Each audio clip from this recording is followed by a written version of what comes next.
In the auto capital of America, Bowling Green's Josh Harris is the engine, the epicenter, the ignition, and transmission for the Falcons as they put the pedal to the metal in the Motor City. And Jason Wright of Northwestern, he's the Wildcats' wheels, the axles, the spokes, bumper to bumper.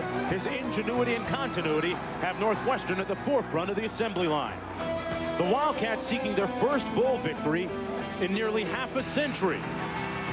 Conference pride is on the line. It's the showdown in Motown. Northwestern, Bowling Green next.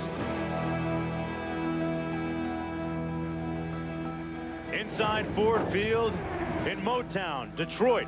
It's the 7th edition of the Motor City Bowl and the second meeting all time between the Northwestern Wildcats coming in at 6-6 out of the Big Ten and Bowling Green out of the Mid-American Conference at 10-3. And here come the Northwestern Wildcats with a fast and furious finish to end the season, winning 4 out of their last 6 games and trying to disprove all notions about whether they belong in a bowl game. That is their motivation today. And Bowling Green out of the Mid-American Conference, a conference long shunned but shunned no more, trying to gain more respect for the conference today. The kickoff is next.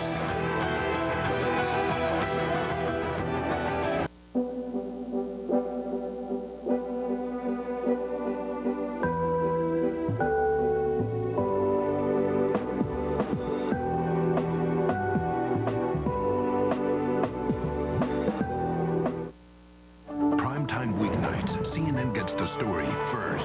At 8, it's everyday people making headlines on Connie Chung tonight. At 9, get up close.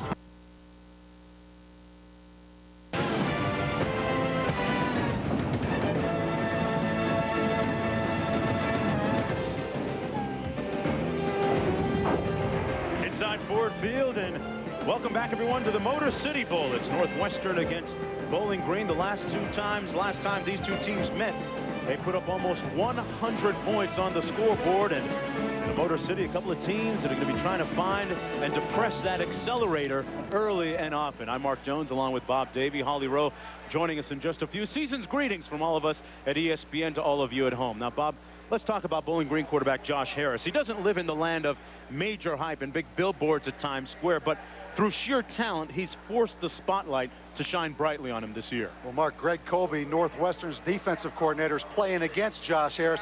He says it's best. He simply calls him the franchise. He knows for Northwestern to have a chance to win today, they must control him. But that's easier said than done because Josh Harris attacks you in so many ways. He can throw it. He has 24 passing touchdowns this year. He can run it. He has 12 rushing touchdowns this year. Mark, every week Josh Harris has a big old target on his back, but every week he steps up to the challenge. Rewriting the Bowling Green school record book.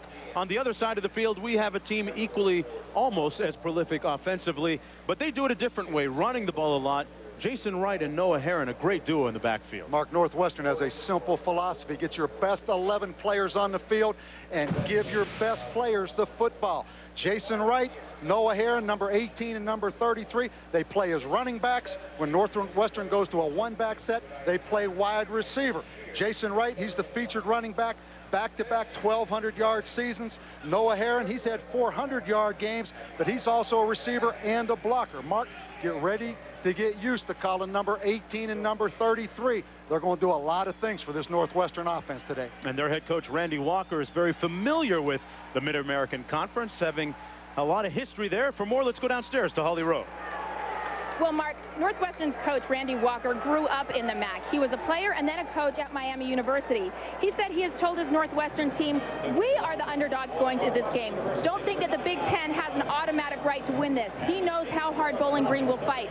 In fact, Bowling Green went into Northwestern 2 years ago and knocked off the Wildcats by 1 point in the last seconds of the game. He's told his kids, you're the underdogs. You're going to have to scrap and fight for everything we get today to get a win. All right, Holly, that means both teams playing the old respect theme on their respective sides of the field today. Northwestern won the toss, deferring to the second half. Bowling Green will receive. Huffman to kick off, and back deep, it'll be B.J. Lane and Cole Magner for the Falcons. This is going to be Lane. Lane still on his feet. Great effort out to the 31-yard line where he's finally tackled, and that's where Josh Harris will take the reins of the Bowling Green offense. Harris, the son of M.L. Harris, the former NFL player with the Cincinnati Bengals, 6'3", 225 pounds, a senior. Let's take a look at the backs and receivers. We talked about the receivers. Cole Magner was one of the guys back on kickoff return, a multi-sport star, and Sharon has had a hot hand. Well, Cole Magner's going to catch a bunch of balls, Mark, but keep an eye on Charles Sharon, number 1. They feel they can match him up, take advantage of a size differential. Northwestern short corners.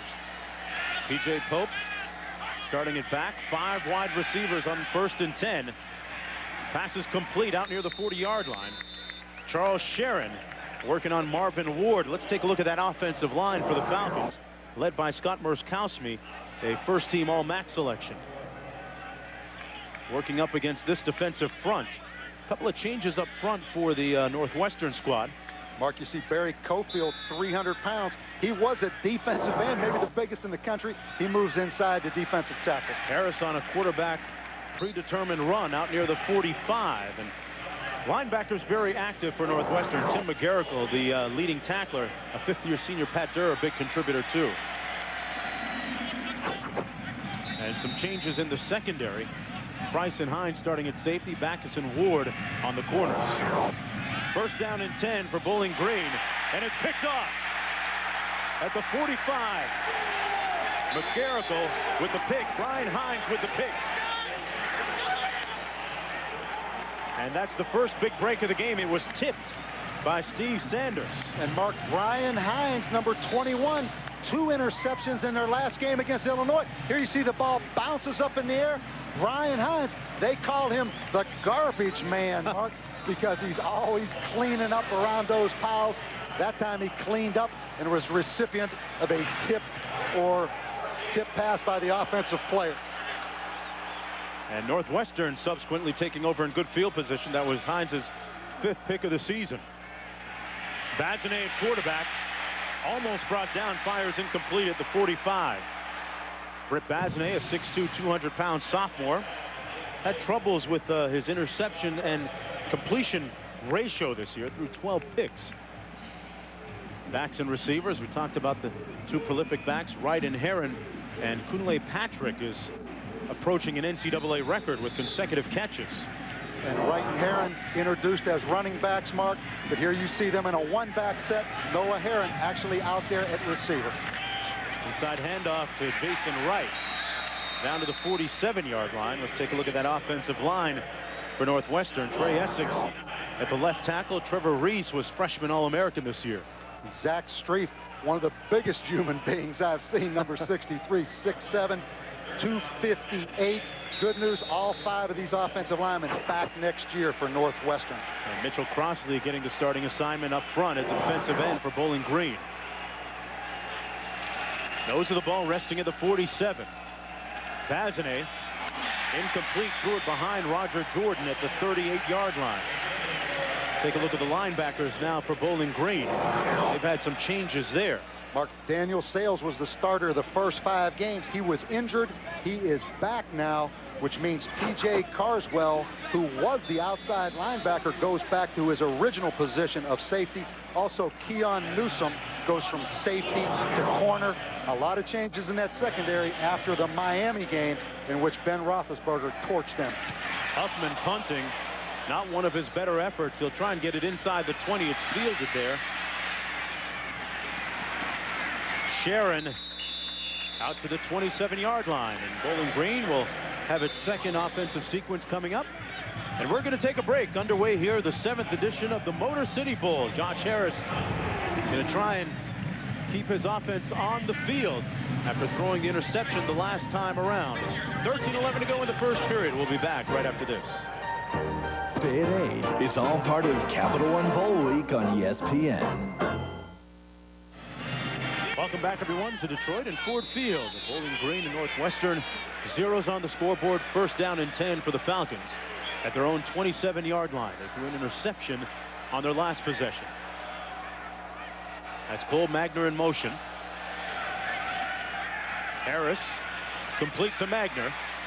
Gets out over the 35 and brought down to the 36-yard line. Mentioned that the last and only other meeting between these two teams resulted in quite a shootout, as Bowling Green rallied with 29 29 fourth-quarter points, Bob, to come back, and really was a coming-out party for Harris. Unbelievable game, Mark. And Bowling Green had 618 yards in that game. And really, it was a game that was scheduled because of the September 11th tragedy.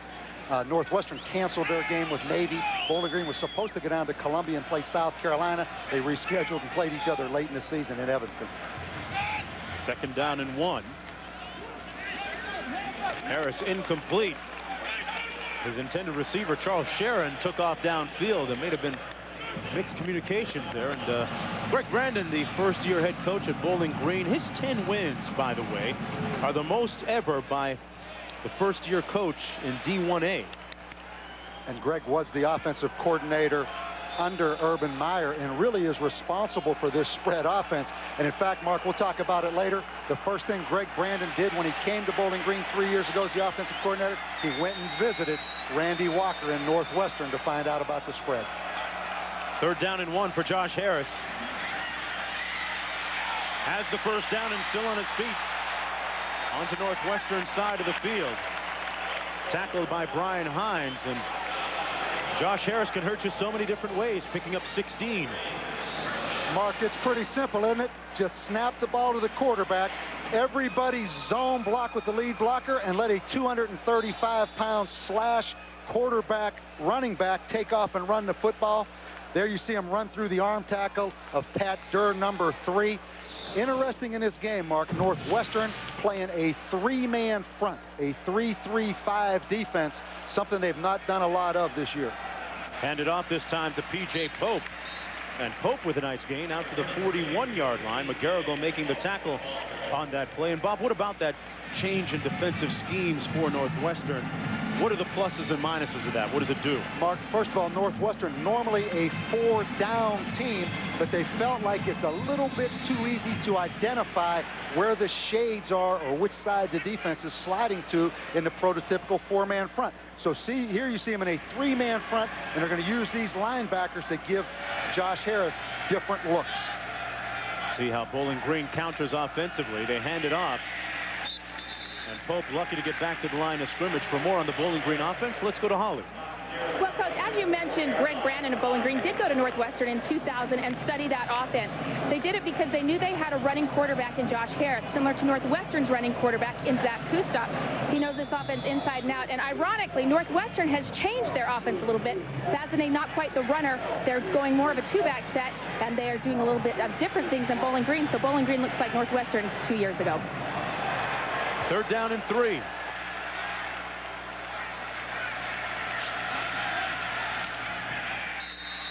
Harris complete to Magner at the 35-yard line. Cole Magner, a 2-sport star at Bowling Green University. He was actually the starting guard for the second half of the basketball season last year, and he will be joining Dan Dockich's hoop team January 3rd as they play Eastern Michigan. Mark, you don't see this very often. That AK right there, out of Alaska. Not many guys in college football out of Alaska. But hey, this guy had 13 catches against Ohio State, 168 yards, 8 catches against Purdue. And that last time these two teams played in 2001, had the 2-point conversion reception to win the game. Looking for a big day today. That pass incomplete.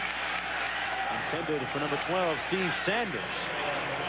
Broken up nicely by Brian Hines. Brian Hines is figured prominently in the second half of the season in that secondary for the Wildcats.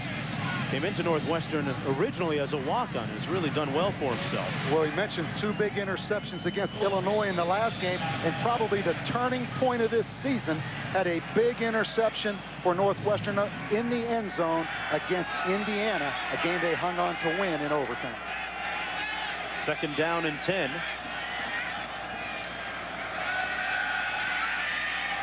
Harris fires a little bit high and behind his intended receiver.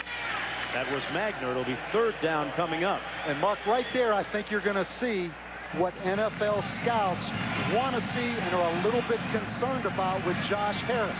No question he's big enough, strong enough. I think has a strong enough arm as far as velocity, but is he accurate enough to stand in that huddle and complete those mid-range passes? Sets up a big 3rd and 10 right here. Here we go on the 9th play of the drive.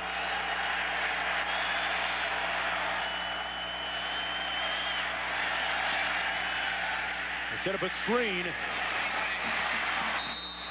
Pope out of bounds, short of the first down, run down by the big defensive lineman, Luis Castillo. And it'll be 4th down. Now, Bowling Green has a pretty good field goal guy in Sean Suiza. Made 16 out of 24 kicks on the year. But Mark, they also have a pretty good threat right here, running and throwing in number 5, Josh Harris. Look for Bowling Green. Go empty, spread them out. Always the threat of run with Josh Harris in the backfield. 14 of 22 on 4th downs this year. Looks like Northwestern straight man-to-man coverage, Mark, coming after him on the blitz. Harris under heat and sacked back at the 42 by Lauren Howard.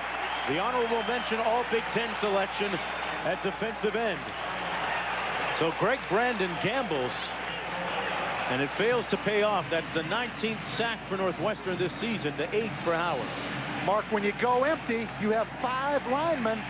Northwestern brought 6 rushers and had 1 more than Bowling Green could account for. And you see number 66, Lauren Howard, the best defensive player on Northwestern's football team. That's his 8th sack of the year. First down and 10, coming back the other way at the 40-yard line for the Wildcats. Jason Wright found a nice seam up the middle, running between the tackles out to the 48-yard line with 10.5 minutes to go in the first period. Jason Wright led the Big Ten in scoring this year. Ran for almost 1,200 yards. Probably Northwestern's second favorite play. You see the big offensive tackle, Streif, pulling around on the wrap play. He's really like the lead blocker in a 2-back set. And that's 265 pounds pulling around there, Mark. Here they go on another running play out to Bowling Green's side of midfield at the 48. That was Noah Herring the other time. Herring, 5'11" junior. The 2 of them are roommates, and Jason Wright and Noah Herring have a very close relationship and get along well, despite the fact that they're competing for the same amount of touches in the same job. A lot of competition there, Mark. There's only one football. Both these guys want to carry it. Here you see him in split back shotgun. On 1st and 10, the option. Herring got hit, but got a couple yards after contact and let the defender know about it. Well, folks, Capital One Bowl Week continues on ESPN tonight at 8:30 Eastern. California from the Pac-10 facing Virginia Tech from the Big East in the Insight Bowl. The Bearcats are the only team to defeat top-ranked USC this season. It's all part of Capital One Bowl Week on ESPN and ESPN2. That's the Cal Bears, actually. 2nd down and 5.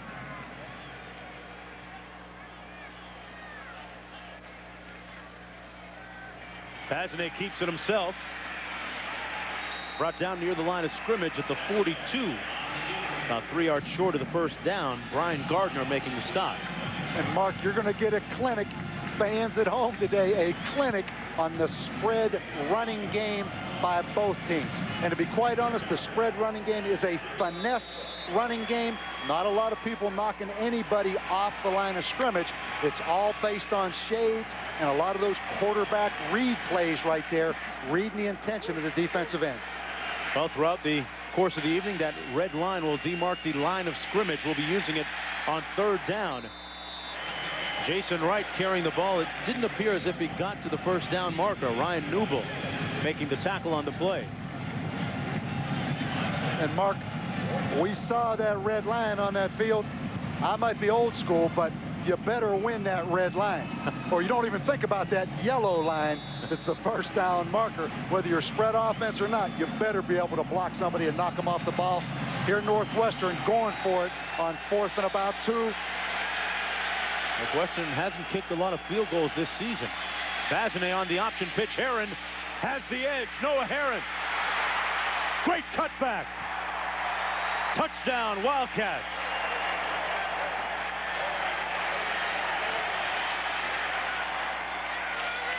Noah Herring got the edge, courtesy of a couple of good blocks by his receivers downfield, and scores from 40 yards out. An added dimension to Northwestern spread offense, Mark. The 2-back option game. Excellent block, as you mentioned, by Kunle Patrick, the wide receiver downfield. You can't convert any better or bigger on 4th down than what they just did. That was the 4th rushing touchdown this season for Herring. as the Wildcats coming in at 500 on the season, but they did play a very tough schedule, proving that they were worthy on this play. We'll be back. ESPN's exclusive presentation of the 2003 Motor City Bowl, presented by the Chrysler Pacifica, well beyond the SUV, and in part by City Identity Theft Solutions, free help getting your life back. That's using your card wisely. And by 1010-987. Give it a try. On the shores of the Detroit River, a look at Detroit aglow at night as Noah Herron put the Northwestern Wildcats up 7-0. A scoring drive that started after Bowling Green was unable to convert on 4th down. And they scored subsequently on 4th down, Northwestern did. Huffman kicking off. This one 9 yards deep, and Bowling Green will start off on its own 20-yard line. Let's take one more look at that great touchdown run. Mark, I want to point out a couple things. First, Bowling Green brings their strong safety, T.J. Carswell, as the blitzer, and he's the widest rusher. He should take the pitch. The second thing, Kunale Patrick is going to get a great block. So when they run the option and pitch it, the strong safety should have been on the pitch back because he is the widest man on the field. So right here, you see T.J. Carswell, 2 men on the quarterback. Excellent block by Kunale Patrick. Another block downfield by Roger Jordan, number 4. And these wide receivers in this spread offense, Mark, have to block. They only threw the ball 9 times against Illinois, but an excellent devised scheme right there, but a broken assignment by T.J. Carswell, the strong safety from Bowling Green. Let's see if Josh Harris can counter. Hands it off to B.J. Lane on 1st and 10. Out near the 23-yard line. Down up front by David Thompson. You know, back to Northwestern, people talk about, oh, they're 6-6.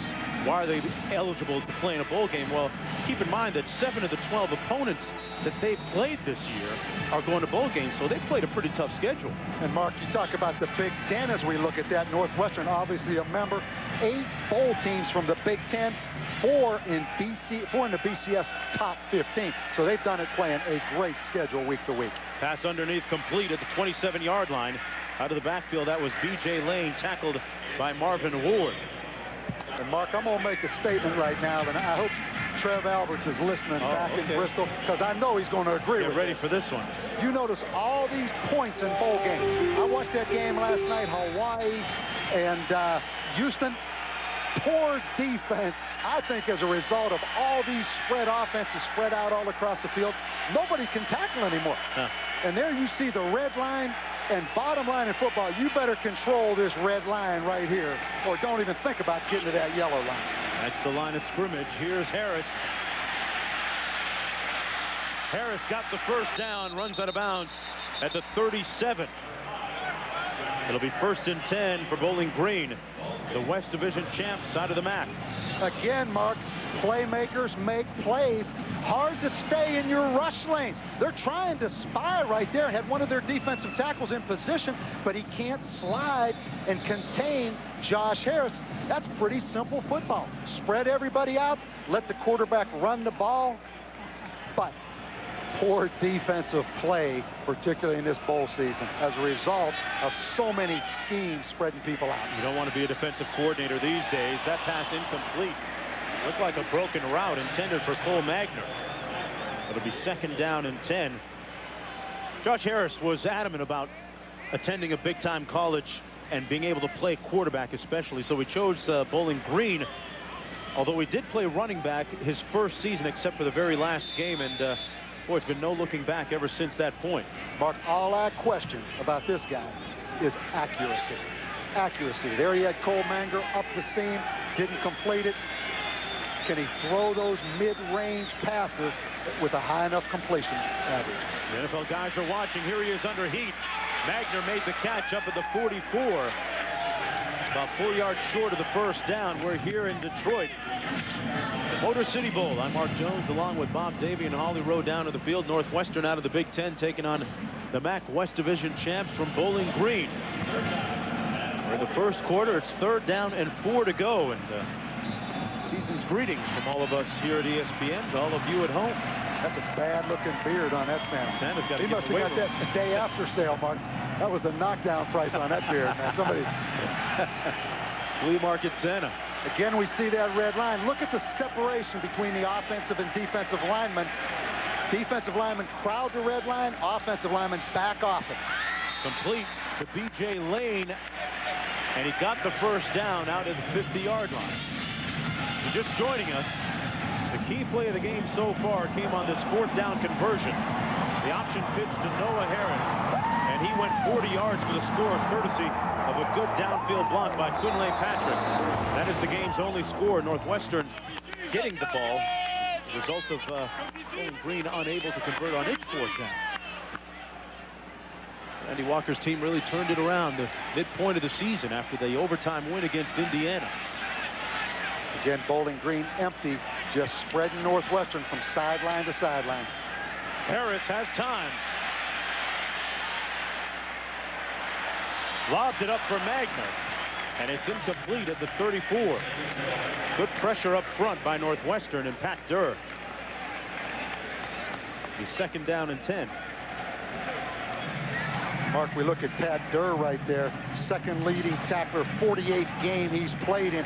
Came back from a serious knee injury he had against Air Force 2 years ago. Actually, he plays the Mike in their 4-man front. He plays outside linebacker in this 3-3-5 defense. That's why you see him rushing so much in this football game. He's actually an outside linebacker today. Bob looking at 2nd down and 10 now. Handed off to B.J. Lane from Harris, and Harris, a husband and a pretty devoted one, isn't he, Holly Rowe? That's right. Josh Harris got married this offseason because his girlfriend, Tammy, was graduating from Ohio State, where she was a high jumper. They didn't want to live together, but she frankly needed a place to live, so they decided to get married.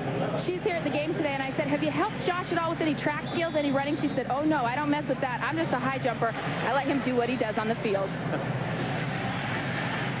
He's a quiet guy to a fault. Got married and came back to school. Really didn't tell anybody, Bob. 3rd down and 12. Mark, and he's going to have some time here. Northwestern rushing 3. Keep an eye on that red line because he's going to scramble around right here. Harris looking up top, going downtown. Incomplete, broken up at the 7-yard line.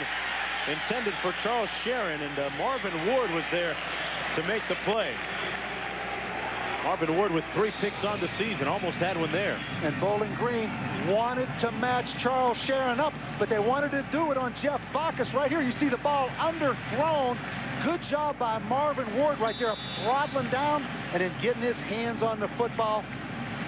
Charles Sharon wanted interference. I think that's a good no call, though. Let him play. I'm with you on that. Nate Fry into punt, averaging almost 40 yards per punt this year, and Kunle Patrick standing on his own 16-yard line. We thought we'd see Mark Fillmore back returning punts for Northwestern. He's back from an injury he had late in the season, and this is a great coverage punt right here. Patrick fields it at the 7. Passing on the fair catch and brought down at the 13-yard line. A 45-yard punt and 7 yards on the return. Brett Bassney's team up by touchdown when we return. On behalf of General Motors, it's my pleasure to welcome you to the Motor City Bowl. We're proud to be a presenting sponsor of this great Detroit holiday tradition. This event has become a showcase for the renaissance of Detroit, home of GM's world headquarters. Everyone at Ford is proud to help bring you the Motor City Bowl. This year, we celebrated 100 years of being a vital part of the Detroit community. Ford and Detroit are both looking forward to an exciting future together, with events like the 2006 Super Bowl.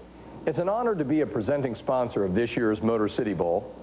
This is the 7th year that Detroit has hosted this Gridiron Classic, and each year is better than the last. Thank you for joining us.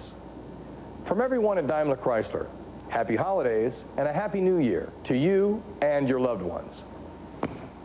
Enjoy the game. All right, and this is certainly the place to be if you're looking at buying an automobile or even receiving one for Christmas. Santa never hooked me up quite that way, but I'm sure somebody on this planet did. 1st down and 10 for Northwestern. Here's Bazinet out near the 20-yard line, brought down at the 19 by Javon Burks, the linebacker. Northwestern's offense getting it done on the ground this year, 28, but Brett Bazinet has struggled subsequently throwing the ball. 4 touchdown passes versus just 12 interceptions. Second down and 2. Marked 444 yards rushing against Illinois in their last football game. So Jason Wright got the first down. Out near the 24-yard line. Mike Thaler making the stop on the play. Randy Walker, the present head coach for the Northwestern Wildcats. And here's a look at some of the people that departed after the regular season. And Mark, why this is a factor, the 2 offensive coaches both signaled in the play call and the formation. So they have 2 new offensive signal callers on the sidelines today. A live dress rehearsal for them. Bazinet back to pass. Completed the 25. Jason Wright made one guy miss and gained another 4 yards after the catch out near the 25-yard line. And I'll tell you what, Mark, we get a chance here to watch these coaches signal in. Coaches are paranoid. So when you have coaches leave that know all those signals, I promise you, Northwestern, even though they trust those guys and they're good, loyal guys that left, you change your signals for the bowl game. There you look at Garrick McGee, who incidentally played at Oklahoma in his first game on Northwestern sidelines. Second down and 4. That's right out over the 30-yard line. And for more on the change in the coaching staff at Northwestern, here's Holly. Well, guys, as you said, there's some new coaches. Kevin Johns is the main signaler here right behind me. Now, he was a former grad assistant, although the signals have changed dramatically since he left. What they're doing right now is doing it off number systems on their wristband. So all they're signaling in right now is a number. Then Bazinet looks at his wristband, as he did just then, and calls the play. It simplified things a little bit, but Garrick McGee, as a former quarterback, said they did have to spend some time practicing together, but they finally got it. All right, Holly on 3rd and 3.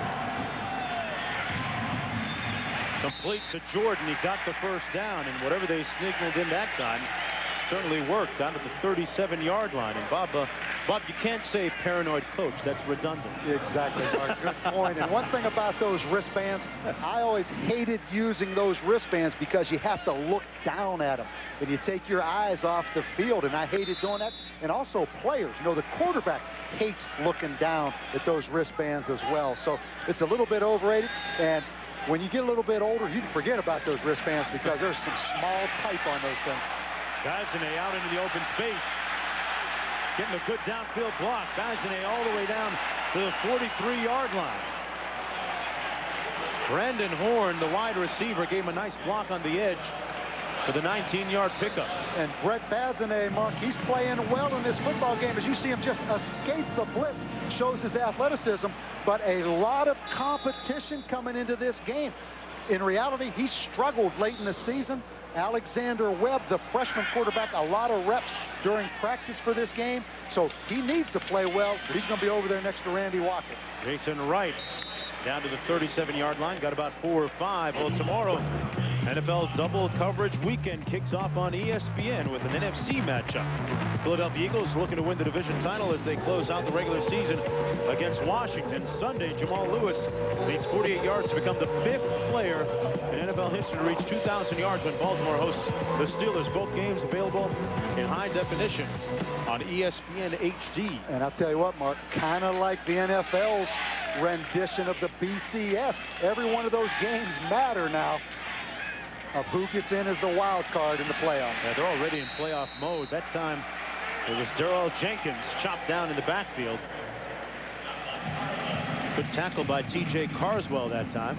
And Mark, you see both these defenses really playing pretty well, and I do think that's a result of them being extremely familiar with each other's offense.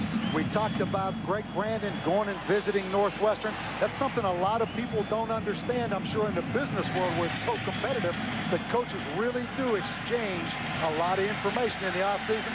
I'm not sure it's such a good idea if you may have a chance to play them down the road, though. It's like Ford going to Chevy and finding out how to do business.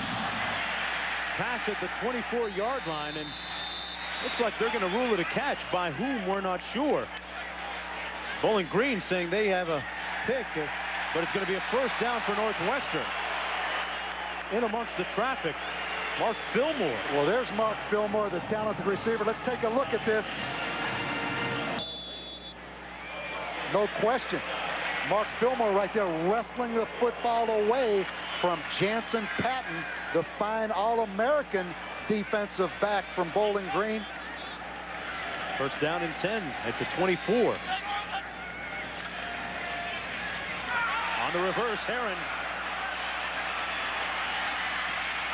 Heron tackled at the 17-yard line.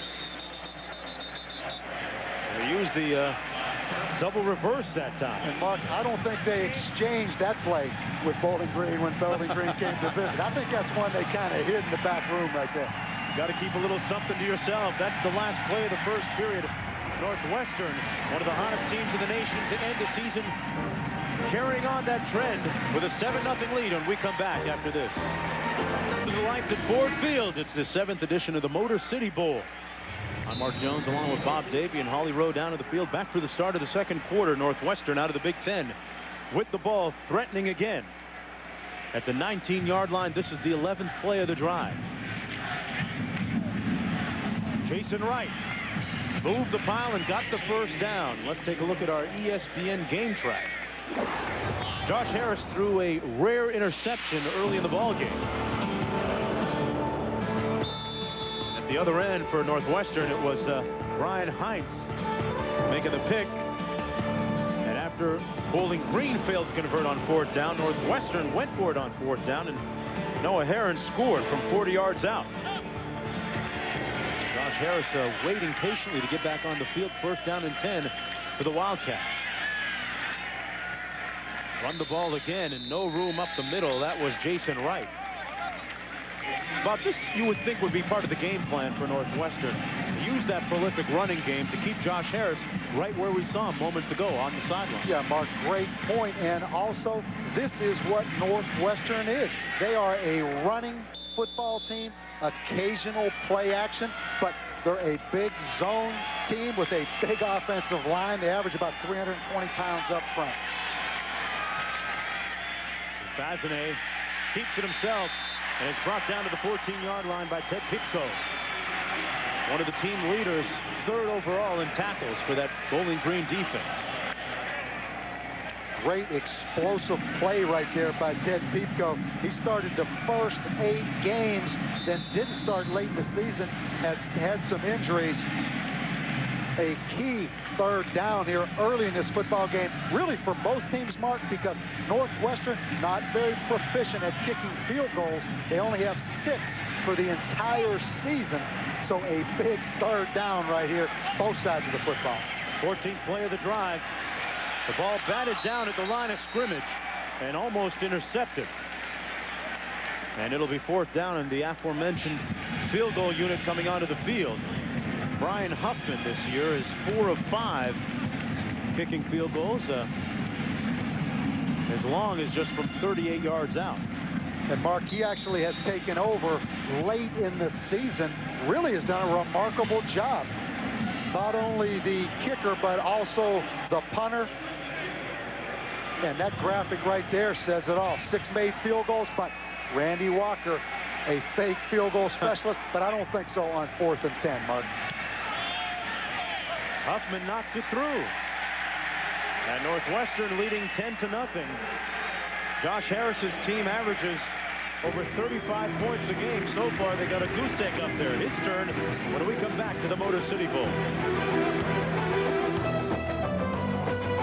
Go in the first half. Brett Bazinet, the quarterback, and things really turned around for him the mid part of the season. They reduced the package offensively, and he seemed to benefit from it. Right now, Northwestern with the lead in the ball game.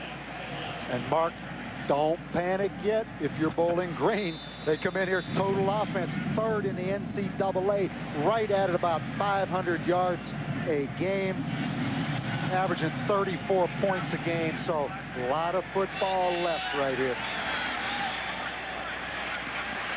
That's Lane.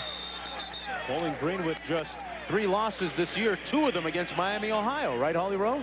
That's right, and I'm here with the mastermind of that Miami of Ohio team, Coach Terry Hepner. And Coach, You beat Northwestern this year. What does Bowling Green have to do right now to get back in this game?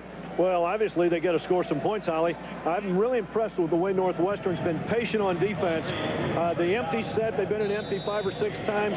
They have yet to run out of it very much. I look for Josh to run out of it more. Northwestern's DBs, they've got to be patient. Josh Harris, such a multiple threat. You were able to beat them twice this year. How were you able to stop Josh? What was successful? Well, that's what we did on defense. We were patient. We mixed it up. Your defensive backs have got to be patient. They can't jump on all the short things and let them have some deep throws. Really impressed the way Northwestern's running the football, though. Sometimes people say that the MAC is the little brother or the baby Big Ten, but this year not the case. Tell us how you've gone from being the baby brother to really challenging the Big Ten.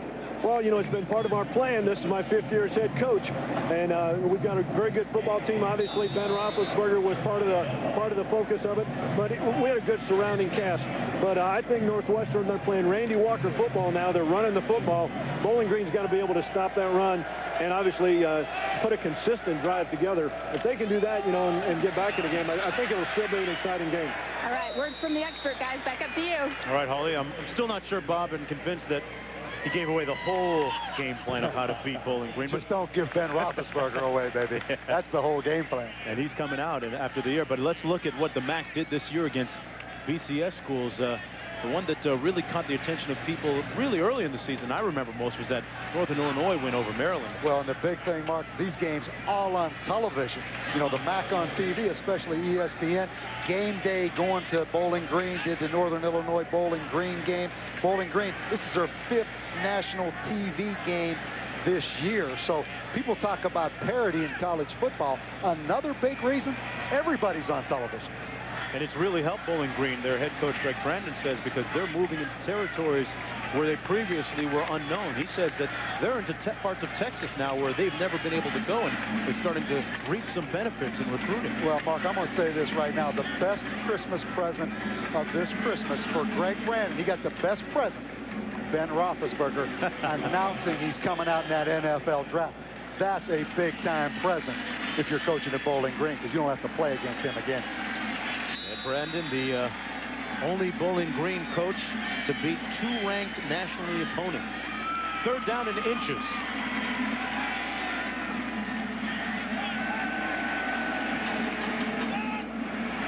Harris working out of the shotgun.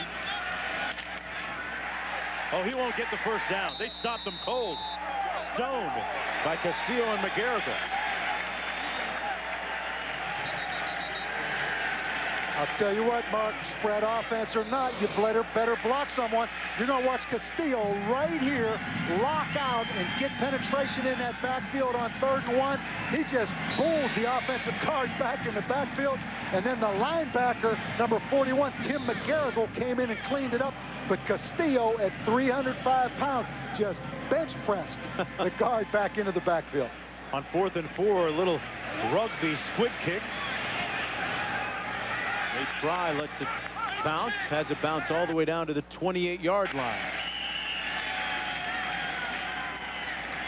A 44-yard punt, nothing on the return. Harris unable to get anything going, and coming up, honoring the legendary Otto Graham. More after this. EN's exclusive presentation of the 2003 Motor City Bowl, presented by the next Ford F-150. Built Ford tough. And in part by the League of Extraordinary Gentlemen. Own it on DVD today. And by City Identity Theft Solutions. Free help getting your life back. That's using your card wisely. Northwestern, the decided underdog coming into this contest right now with a 10-0 lead and possession of the ball. 1st down and 10 from its own 28-yard line. Bazinet hands it off to Jason Wright. Into the boundary, out of bounds at the 31-yard line, brought down by Mitch Hewitt. Well, the football community and the Northwestern football community losing one of their greats a couple of weeks ago. Otto Graham passing away, former quarterback at Northwestern from 1941 to 1943. Later went on to play in the National Football League with the Cleveland Browns. Northwestern losing one of its best ever. 2nd down and 7. Bazinet keeps it himself. Got about 2, and for more on Otto Graham, let's go downstairs to Holly. Well, guys, as a tribute to Otto Graham, today the Northwestern players are wearing a sticker on the front of their helmets that says simply Otto. Now, you might wonder why players would remember or recognize a guy who played so long ago. Well, every single time they walk into the Northwestern building, there's a huge trophy case that he donated, lots of paraphernalia. He has been a huge part of the Northwestern family. Ironically, he never had a football scholarship. He had a basketball scholarship. The coach saw him play hoop, said, come on over to the football team, and the rest is history. So a lovely tribute to Otto Graham. Yeah, sure is, Holly. 3rd down and 6. Bazinet fires. Incomplete. Jelani Jordan breaking it up. It was intended for Roger Jordan. A dangerous throw, almost picked off. Mark, a real poor throw right here by Bazinet. You see Jelani Jordan break on this football. It's underthrown. Jelani Jordan actually benched this week. He's coming into the game right now in their nickel package, but he was the starting corner. We mentioned the move of Keon Newsom to corner, replacing him. So Jelani Jordan gets on the field in the substitution defenses. Sharon is back deep. Northwestern's done a good job all season covering punts and kickoffs. Here's Charles Sharon, weaving his way through traffic out to the 33-yard line. A nice return by him. A 13-yard return on a 48-yard punt. And hey, no matter which team you think is #1, the only place to see them is on ABC. New Year's Day, 4:30 Eastern, top-ranked USC look to prove they're national champs when they face Michigan in the Rose Bowl game presented by Citi. Look at the BCS standings presented by Allstate. Mark, Bob, I disagree. If you don't win your conference championship, you should not be playing for the national title. Oklahoma. Well, Mark, let me say this. Oklahoma had an unbelievable year. And I think as a coach, you appreciate how difficult it is to go in there and play in a conference championship game in the state of Kansas against a Kansas State team who a lot of people didn't think had a chance. So I disagree with you on that. I think the fact that Oklahoma won as many games as they did convincingly throughout the year, it's difficult to go play in a conference championship game. They are still the best team in the Big 12. I think still the best team in the country, regardless of what happened that night in Arrowhead Stadium. I think one of the postulates, though, of college football is that as the season goes on, every game counts. And at some point, no matter what you do during the start of the season or the middle part of the season, it's at the end that counts. And either way, Oklahoma's going to get to play. They're going to get to play for the national title. But like we said in that promo a moment ago, USC says, hey, we got to share this thing too. And Mark, I like to spread it around. I like the fact there are 2 great national championship implication bowl games. And that USC-Michigan game, that is a big-time game. 2 traditional powers, one from the Midwest Big Ten, one from the Pac-10. A lot of flashy skill players in the game. That's a great game. It's hard to top that. 2nd down and 8 for Bowling Green. On Northwestern side of midfield, Bowling Green's offense has been stunted so far. Josh Harris sacked back at the 49 by Pat Durr. The 5th-year senior coming back from a serious knee injury, just like his linebacker coach Pat Fitzgerald did back in the day when he was playing at Northwestern. And I do think this 3-3-5 defense, you notice right here, 3 down linemen, and now they're going to bring Pat Durr from the weak side. I think that's confusing Bowling Green. And right there, a poor job of pass protection by number 67, Andy Grubb. But Pat Durr, normally the Mike or middle linebacker, now the outside linebacker, Mark, and that's too much grass or artificial grass between that red line and that yellow line for Bowling Green. 3rd down and 9. Harris underneath complete. And a great run after the catch for the 1st down by P.J. Pope, who gets all the way down to the 30-yard line. And man, did the turbo kick in quickly after he made that catch. Pope might be the most unheralded player on the team. And Bowling Green didn't know much about P.J. Pope. They signed him to a scholarship. Not a real highly recruited guy, Mark, but he went and played in the Ohio All-Star game. And Earl Bruce, longtime Ohio State coach, had a chance to see that game. He called Urban Meyer and told him, you've got a sleeper there. He was the best player in that game. And I like P.J. Pope. You mentioned he's explosive, Mark. 1st down and 10 for Bowling Green, still trying to get on the scoreboard. They run a little counter, but nowhere to go. Nice play by Jarvis Adams, the free safety. Hope brought down right near the line of scrimmage. And you notice, Mark, how multiple Greg Colby is, as we see number 58, Warren, down with an injury. But how multiple Northwestern is. Jarvis Adams, the safety, number 23, coming from a deep safety position up on the line of scrimmage, blitzing on the weak side. So Greg Colby doing an excellent job with different schemes. Northwestern experiencing a great midseason turnaround. Bob, we saw Northwestern earlier this year against Purdue. Save for a couple of untimely turnovers, they played neck and neck with the Boilermakers. We'll be back with more right after this. First game of next season because of so much time between the last football game of the 2003 season and the bowl game, as we see Bowling Green motion to empty here out of this bunch set. Hope. Oh, good play. Sanders down to the 2-yard line. Sanders, number 12, accelerating once he caught it. And it'll be first and goal for Bowling Green. And Mark, this is really the first bubble screen we've seen. And Bowling Green takes Pope, the running back, sends him in motion. And right here, the bubble screen thrown behind his line of scrimmage. You're going to see Pope downfield blocking right here.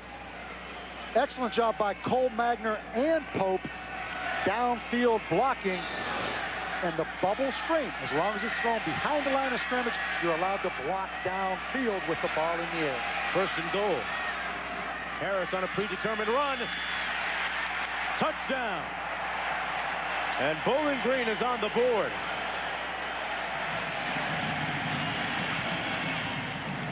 That's his 13th rushing touchdown this season, the 43rd of Harris's career.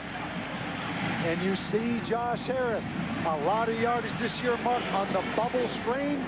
He comes back and runs the quarterback trap like he's a tailback. So you are seeing Josh Harris do what he does best.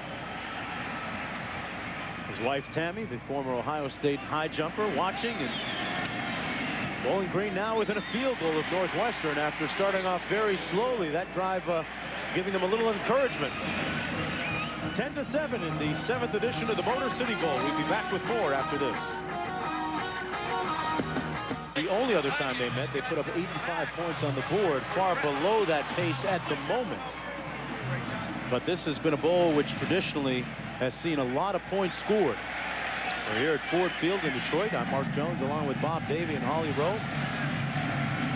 It's the Big Ten against the Mid-American Conference. And right now it's Northwestern with the lead. Bowl directors and officials have big hopes for this bowl game. An onside kick tried. Usually it's Northwestern trying the trickery, but this time it was Bowling Green. Greg Brandon trying something a little different. Well, Greg Brandon is known. Free kick out of bounds by the kicking team. The receiving team has elected to take the ball at the out of bounds spot. First down. Going to be good starting field position for Northwestern then. And Bowling Green, Greg Brandon is known for trick plays. That time, Mark, he put Keon Newsom, the fine athlete, cornerback slash free safety, out there on the boundary and tried to pooch it and let him catch it in the air. But you see the great field position that's provided for Northwestern. Here's the counter, Jason Wright. Wright keeps those legs moving so well, Bob, all the way down to the 47-yard line. Brought down by Jason Morton. Jason Wright. Mark, this time Northwestern runs the counter. They pull the guard and the backside tight end around in motion. Start action one way, and Jason Wright cuts back the other way. But going back to that onside kick by Greg Brandon, I do not like the timing of that. 10-7, they've kind of scratched and clawed back into this game. Nothing's come easy. I don't like giving Northwestern this great field position right here. And Jason Wright will get a first down at the 41-yard line. Could come back to haunt Bowling Green. For more on Jason Wright, let's go to Holly. Well, guys, Jason Wright is a remarkable young man. In 2000, he was sitting on the bench, not playing much, and he said, I was just taking Northwestern's check and running with it. He wasn't committed to the football program, but in 2001, he rededicated himself. led the team in all-purpose yards, and this season has gone for over 1,000. Not only that, but he is a brilliant student. He took the MCAT preparing for medical school, missed spring ball because of it. He scored a 33, which is 92 percentile on the MCAT. So getting it done both on and off the field. Jason Wright. I guess if the NFL doesn't call, there's always orthopedic surgeon or cardiologist or some kind of big-time doctor position you can hold, Bob. I think he has a chance to play in the NFL, and he's so versatile. You see him going in motion here. He was a wide receiver, Mark. May not be the fastest guy, but he's productive. Vasney down to the 38-yard line. Morton making the stop on the play. And back to Jason Wright, Bob. Any athlete, student athlete, that uses words like tertiary, he's down with me. He can roll with me at any time. This guy, I've listened to a few of his interviews, and he can talk with the best of them. Well, you're not going to lead me into that conversation. That's between you and Jason, right? That's on a different level. But the guy only runs 4.6, but I like his explosiveness. I like his versatility. I think he can go and make an NFL team. There's Vasney. Threw it away. Roger Jordan gone downfield. And Mark, one thing that Northwestern really concentrated on since the end of the season was trying to become more efficient throwing the football for Brett Vasney. He came out of St. Viator High School. He threw the football a lot. St. Viator, the same high school Jarek Payton's from. Threw the football a lot, highly recruited, but he's really struggled here late in the season. A lot of it because he's been injured. Take a look at the red line. That demarcates the line of scrimmage on third down. Vasney looking for a receiver. Backside pressure. And he wisely throws it away. Good pressure by Mitch Hewitt. Great job of Bowling Green. Bowling Green's defense right there after having been in poor field position, playing man-to-man coverage. You see one safety deep, one safety underneath, and kind of a robber package. Excellent job right there by Jelani Jordan on the little out and up move. But Mark, Bowling Green locking on man-to-man with one safety short as a robber and one safety deep.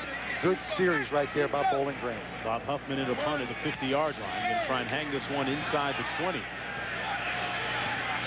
Oh, he sticks it nicely. And Northwestern, as I mentioned earlier, doing a good job covering kicks and punts on the season. Time now for our AOL rushing matchup. Northwestern second in the Big Ten, a little over 200 per game, and Bowling Green leading the MAC at over 204 per contest. But far below that today, Bob. Today they're running for just 100, actually 41 yards. Well, familiarity with these two schemes. We mentioned early, this is a finesse, kind of a trickeration, kind of a running scheme. Both these teams and both defenses, Mark, play against this every day in practice. So the team that wins this game is going to have to make some plays throwing the football.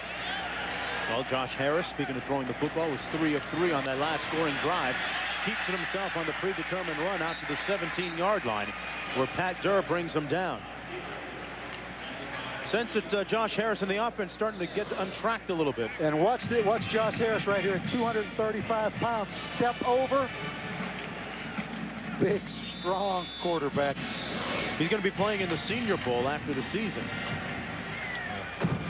Dropped 10 pounds last year, got in better condition, dedicated himself a little bit more, and it's paid off when you look at his statistics. 2nd down and 2.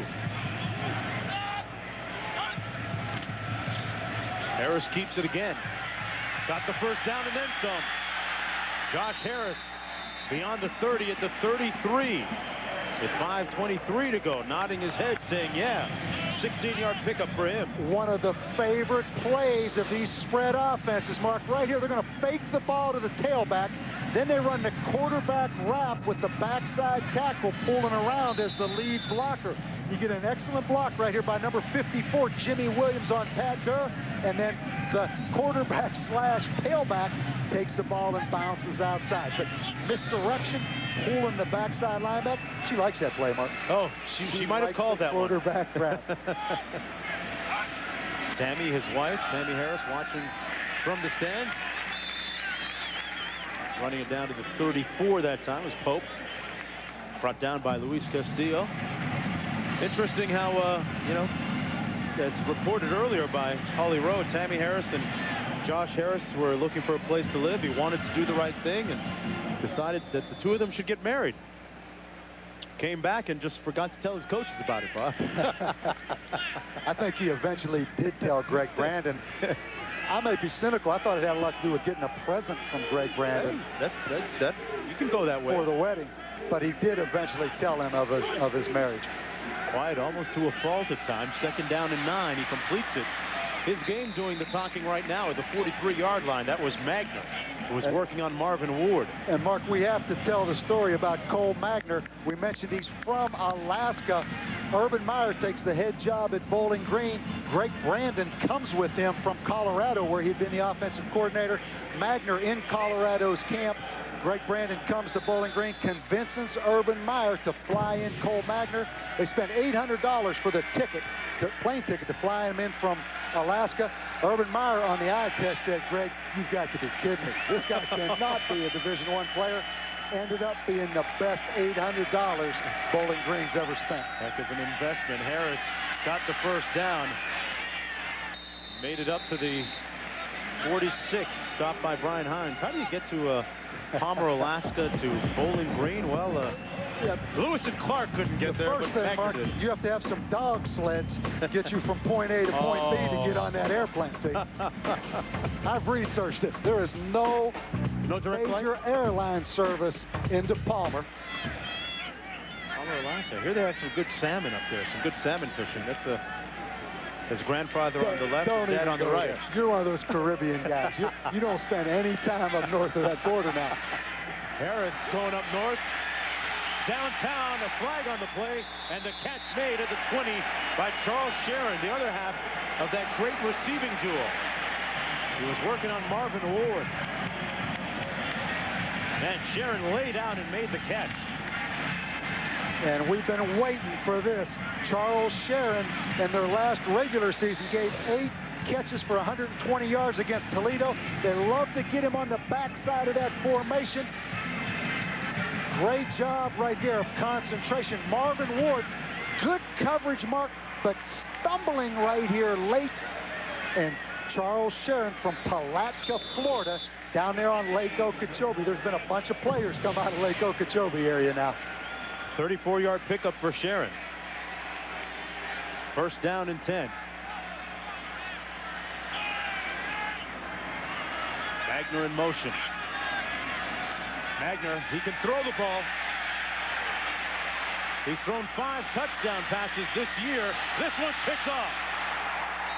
Picked off by Ward. They went back and worked on Ward one time too many.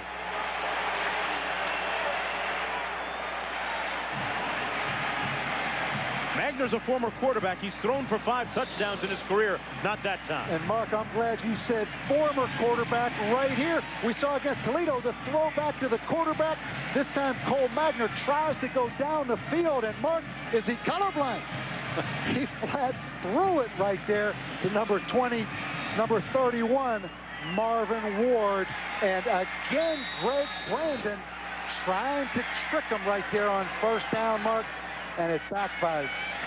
Things were rolling right along, but stopped at the 16. Here's Herron. Noah Herron.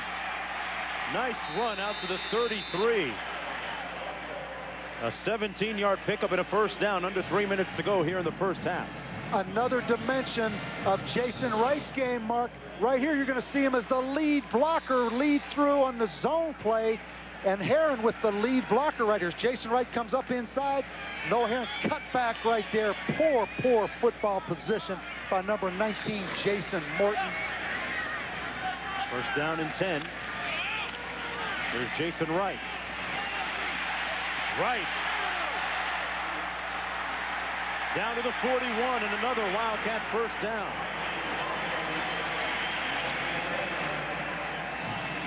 A 26-yard gain by Jason Wright.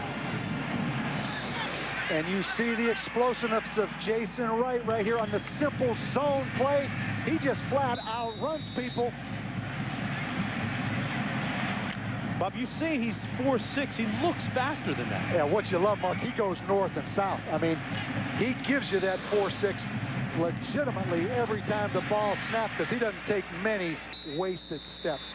Here's Herron now, gaining about 4.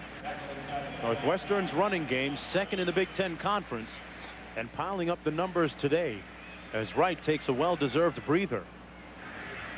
Herron with 72, Wright with 73.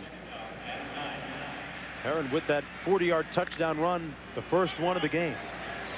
Second down and 9.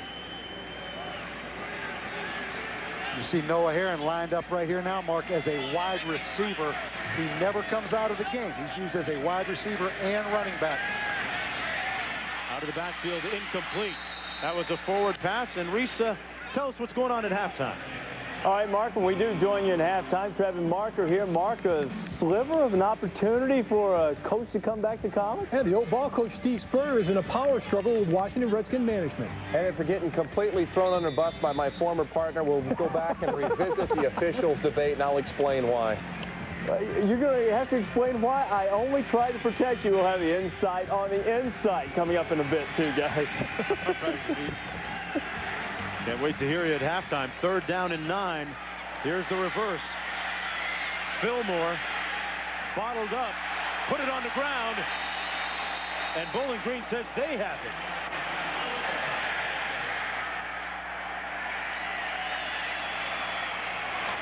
Bowling Green ball.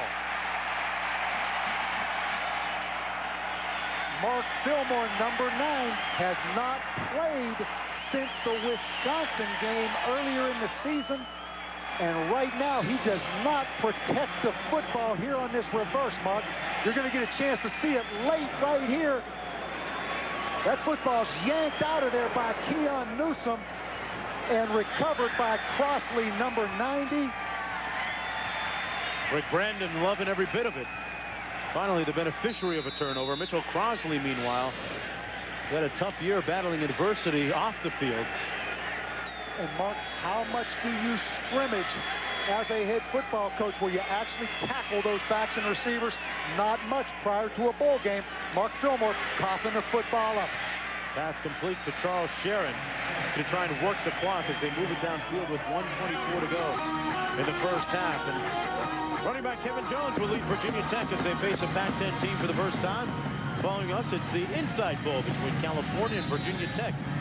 It's a part of Capital One Bowl Week on ESPN and ESPN2. I think Kevin Jones has already said that he's going to turn pro next year. Again empty, and you see Josh Harris looking at how far those linebackers displace Mark to determine whether it's run or pass. Complete once again. Charles Sharon working on Marvin Ward. Marvin Ward, a guy with 3 interceptions on the season, 2-time Big Ten Player of the Week. More responsibility, Bob, because Torrey Stuckey was suspended for this game because of violation of team policy. You're right, Mark. And Marvin Ward's had an excellent season. 69-yard interception against Illinois. I like the fact he'll hit you, but I tell you what, he's got all he wants today lined up on Charles Sharon. This is a big-time matchup down into the short side of the field here into the boundary. Harris with a hot hand. And slipped and fell at the 35, fell forward to the 32 with 1:09 to go. Greg Brandon going to call a timeout. Their first of the half. Northwestern with their full complement still remaining. 1:06 to go in the half. We'll be back after this. Under quarterback Josh Harris starting to heat up a little bit offensively, moving the ball well. He's completed his last 7 passes. And why bowl games are so important to football teams. Both these teams, particularly Northwestern, a young football team with 9 seniors.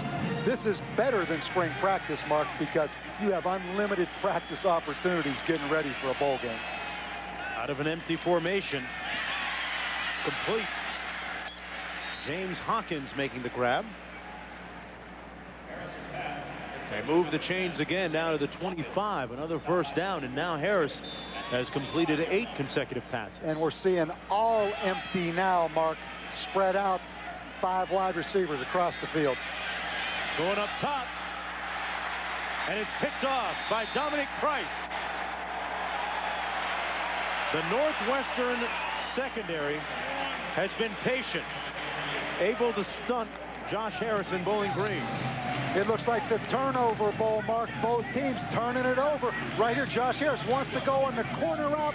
Just a poorly thrown football.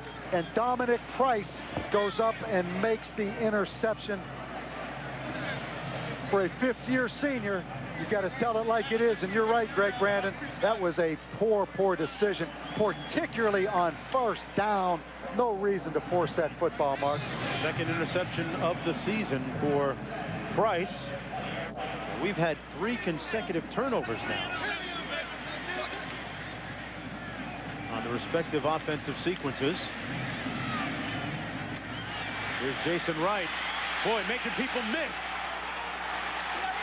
Jason Wright weaving, bobbing all the way down to the 42, finally tackled by T.J. Carswell, and now Northwestern with a possibility to put some points on the board before the end of the half. And Mark, Northwestern just testing the water right here. Probably going to run out the half, but you see right here, Jason Wright, great cutback ability, makes T.J. Carswell miss, but look at the effort right here by T.J. Carswell of catching up and tackling him from behind.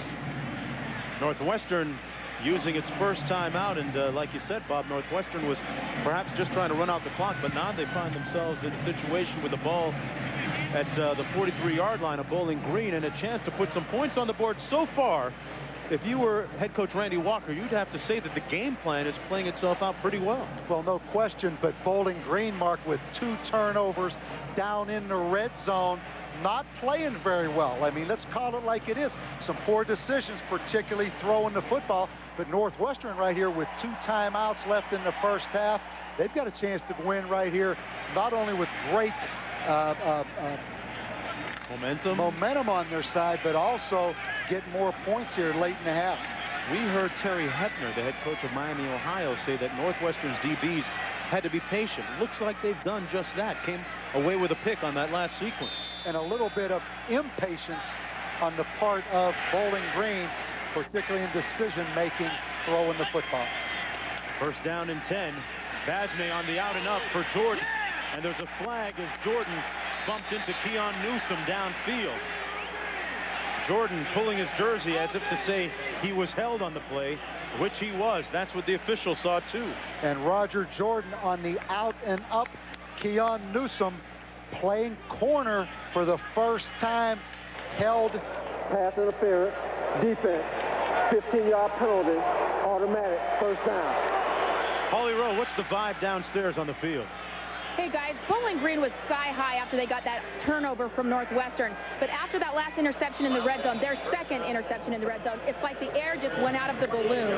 Very flat here on the sidelines. Guys really wondering how they're going to get back in this. They've been able to move the football, but mistakes are costing them dearly. And Western Division champs out of the MAC, finding themselves behind right now. Coming on a blitz, Basney into the end zone, incomplete. A lot of jostling downfield between Jordan and Newsome again, and Newsome waving his hand saying, yeah, throw it my way one more time. Roger Jordan, a big, strong receiver at 220 pounds. Keon Newsome, a big physical corner. That's a good matchup right there.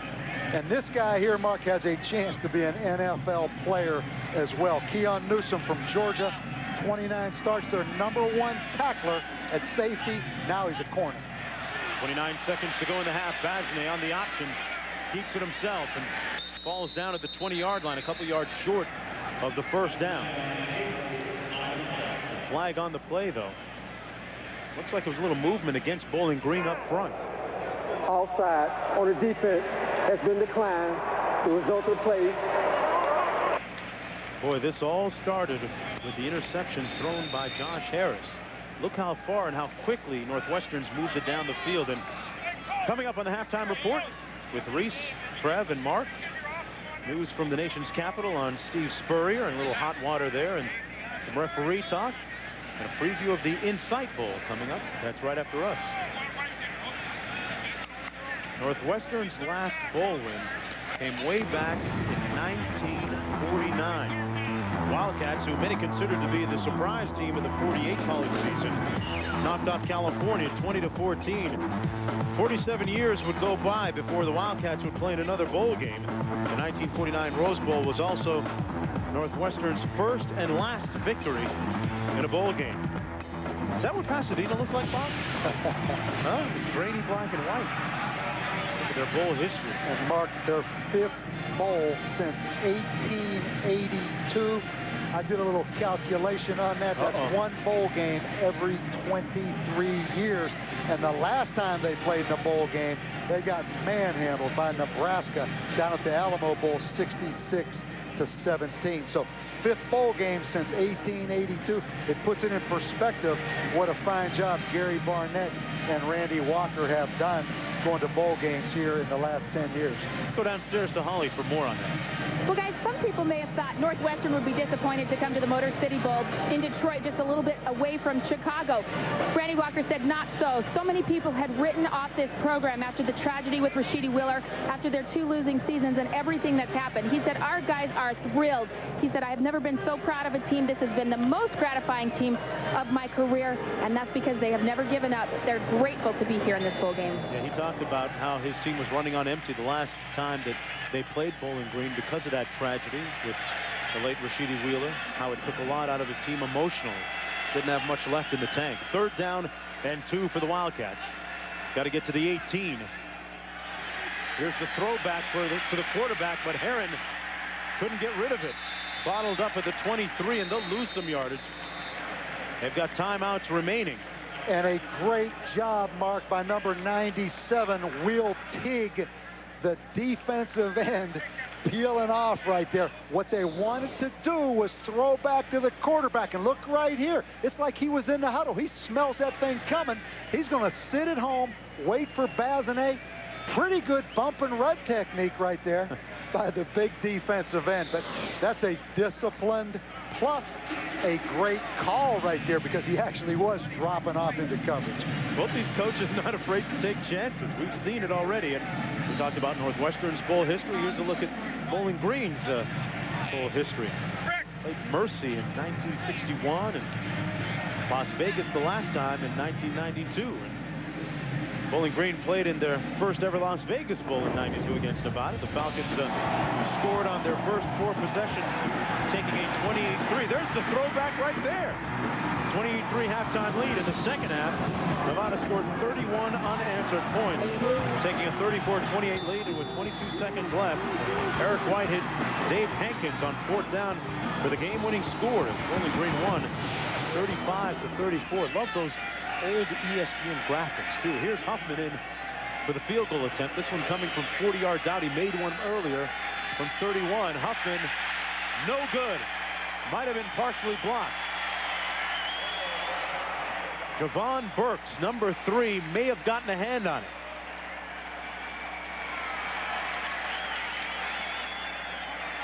What looked like a promising drive dies with no points as a result. We're going to get a chance right here. Mark Huffman, I believe, kicked this ball low. We're going to see Burks, the linebacker, in a 3-point stance. Yeah. Javon Burks got that left hand on the football. It did look like it was kicked at a low angle, and Bowling Green survives. Goes going to end here at halftime, only down 3 points. And a big day for Burks, Bob, playing here in his native Detroit. He's from Detroit. Comes up with a big play, a great turnaround story. The team captain had 3 times as many votes than anyone else on that team, and exhorting the Bowling Green fans that have made the trip here to Detroit. And Holly Rose joined by the head coach, Greg Brandon. Coach, what turned around in that first half? Josh Harris was able to be more productive. Well, you know, we're just kind of stumbling around a little bit. We're not taking care of the football. Josh, when we get him going, running the ball, we kind of loosen him up, and then the throws open up. So, you know, we'll play better in the second half. We just need to take care of the football. Our defense is playing lights out. Coach, what did you think after the second turnover in the red zone? Well, I called that trick play, so I'll take that one. That was my call. But Cole's got to take care of the football. That's the problem. We're not taking care of that football. All right, thanks very much, Coach. All right, Holly, and we are at halftime. The Wildcats leading the Falcons 10-7. The MAC against the Big Ten. Lots of news in sports, and we're going to kick it back to the studio with Reese, Trev, and Mark with the halftime report. Guys? All right, Mark, the 3 turnovers that Coach Brandon mentioned sort of stifling the nation's 4th-ranked total offense right now. Northwestern has the lead at the half. Bowling Green defense has... Welcome back, everyone, to the Motor City. And in the Motor City, things always built tough, rugged, and part of the right formula, Bob Davies, being able to put things together in the right kind of segments. And so far, Northwestern has done just that to score 10-7 at halftime. And the formula so far has been running the ball with Wright and Heron, and it's worked. Both teams, Mark, moving the football. Both offenses at about 240 yards for the first half, but not a lot of points. 10 points for Northwestern, 7 points for Bowling Green. The big reason, turnovers for Bowling Green. Turned the football over 3 times, twice down there in scoring opportunity. Northwestern with the blocked field goal versed them there at the end of the first half. So we look at these statistics, really different in the respect that Northwestern running the football, really struggling throwing it. Bowling Green, tailbacks no factor in the game running the football. Josh Harris a good job running, but able to throw the football. Mark, I think this game is going to come down to who can make a big play in the passing game in the second half. I like Charles Sharon, #1, the big wide receiver from Bowling Green. Northwestern, no ability to throw the football at all in the first half. And in their last game against Illinois, 3 for 9 passing for 25 yards. So they can run the ball. They're going to have to throw it and make a play. Well, a few moments ago, Holly Rowe caught up with head coach Randy Walker of Northwestern. Coach, what was the first half like for Northwestern? Well, you know, it's a lot like a lot of games. It wasn't perfect, but we played hard. Had some good things happen. Need to correct some things on both sides of the ball, but I'm pleased with where we're at. What's been the key to the success of the running game? Well, our kids just stay on blocks and play hard. We got a couple backs that can see it and make great plays, and we just going to need to stay and keep pounding that rock and stay at it. What do you expect in the second half? Oh, I think we got a lot of football left in this game. It's going to be wild and woolly down to the finish. We just need to hang in there and play 60 minutes or whatever it takes. All right, thanks, Coach. Thanks, Holly. Got to remember to finish games if you're Northwestern. Last time, Bowling Green came back and scored 29 fourth-quarter points to defeat Northwestern a couple of years ago in the first and only meeting between these two teams. Backus and Jason Wright back deep on this kick for Northwestern, which will go through the back of the end zone, and they'll start off on their own 20-yard line. Let's take a look at our ESPN game track, and for Bowling Green, it was a sign of things to come when Josh Wright threw an interception early in the ball game, and this one really hurt late in the first half when they were driving close to getting a score. Brett Bazinet, one of the best plays for them today, pitching the ball to Heron and to Wright, and that was Heron on a 40-yard scamper for a touchdown earlier in the first quarter. And Mark, the option was really a good play for Northwestern in the first half of this football game. First down and 10, and Jason Wright starts the second half the way they began the first half, out to the 23. Rick Maurer making the stop up front for Bowling Green. Jason Wright, 2-time Big Ten Player of the Week. Does so many different things off the field, like we mentioned, and even sang the national anthem before the Northwestern Hoops game earlier last year. Heron, meanwhile, also a significant contributor. Second down and 7. 2 tight ends in the ball game on the counter. Busting it is Heron. Wright off to the races. Jason Wright, touchdown. 77 yards.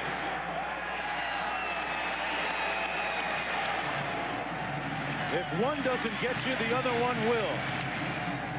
And you talk about going north and south, Mark. That's about as north as you can head. Jason Wright on the tailback counter takes it to the house. His 20th rushing touchdown this season, the 32nd of his career. And what a way to start off the second half for Northwestern. Doing it on the ground. The extra point just good. Northwestern with the second leading ground game in the Big Ten, showing you just why right there. The turbo kicked in for Jason Wright, and it was all over. A look of determination etched across his face. 17-7 when we come back. Jason Wright the senior out of Diamond Bar, California, with a career-long 77-yard touchdown run. I don't know if you can call 2 plays a scoring drive, but they'll take it. Bowling Green looking for an answer. They're going to start off on their own 20-yard line. Let's take one more look at that explosive run by Wright. And they run the misdirection counter, and I want to show you a great block right here by Gilles Lazzie, 39. Right here, he's going to chop block Hewitt, the linebacker. Hewitt's going to fall over top of him, and then number 77, Mike Thaler's going to fall over top of him. And now it's just a straight-out track meet, Mark, as we see the speed of Jason Wright. I believe Jason Wright is an NFL player. Yeah, Bob, there's some guys that are 4'6", but run faster, seem to run faster than that. He looks like one of those. First down and 10. Harris hands it off to Pope, and for more on Jason Wright, let's go to Holly. Hey guys, we talk about Jason Wright's 4'6" speed. His teammates always tease him, and so do his coaches, about how slow he is. He says to his coach, hey, listen, I'll get you that first 10. I might not break it open, but I'll get 10. This time he did break it open, and his quarterback, Brett Basnet, came over to the sideline and said, I was praying, don't catch him, don't catch him, don't catch him. He said, hey, they weren't catching me. I promise you, Randy Walker was over there praying, don't catch him, don't catch him, don't catch him, too. Second down and 8. Magner in motion for Bowling Green.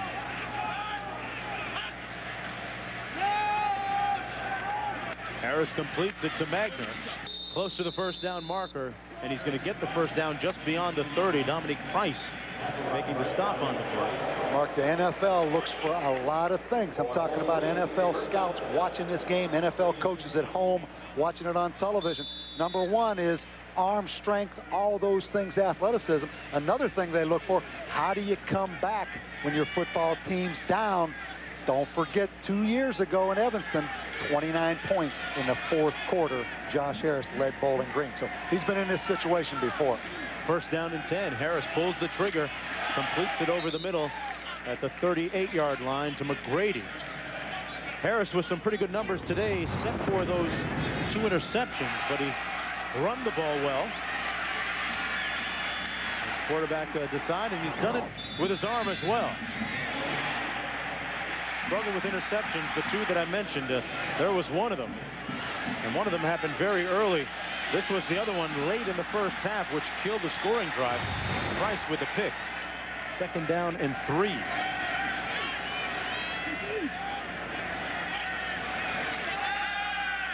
Harris completes it to the 42-yard line.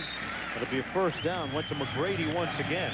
Mark, to give you an idea about Josh Harris and why we say quarterback slash tailback, so far in this football game, Bowling Green's tailbacks, P.J. Pope and B.J. Lane, 17 yards rushing. Josh Harris with 54 yards rushing. So he really is the tailback in this offense. First down and 10 for Harris.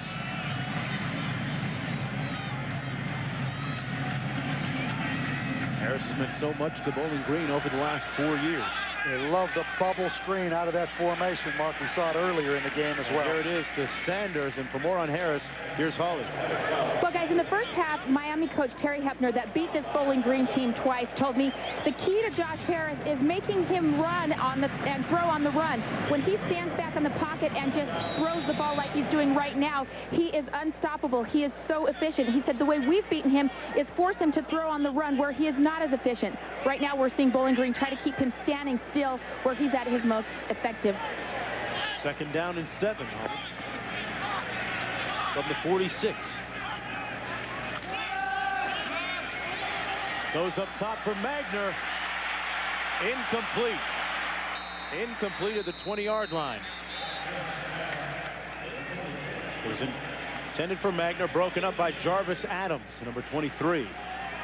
Simply running Magner right up the seam right here. A well-thrown football, excellent play on the football by Jarvis Adams, number 23, Mark. Just stayed with it right there and got that football out of Cole Magner's grasp. Adams a little shaken up, comes off to the sidelines. You talk about Harris's accuracy, Bob, and he threw a nice ball there. All during the offseason last year, he worked on his accuracy. Those mid-range passes 0 to 20 yards. He threw into a net for hours and hours. Look at the red line on 3rd down. That is the line of scrimmage. The screen to Sharon. Sharon lunging for the 1st down to keep the drive alive for the Falcons. Nice effort for Charles Sharon. Charles Sharon with his 6th catch of the game. The little jailbreak screen with the big lineman out in front blocking. Number 54, Jimmy Williams, stretches that football mark across that yellow line for the 1st down. I like Charles Sharon. A man that has dealt with a lot of adversity off the field. His grandfather passed away about a month ago. He missed a game as a result. 1st down and 10 for Harris. And he's brought down at about the 44-yard line by Lauren Howard. An honorable mention All Big Ten selection. Led the team with 7 sacks coming into this one. Got one already tonight.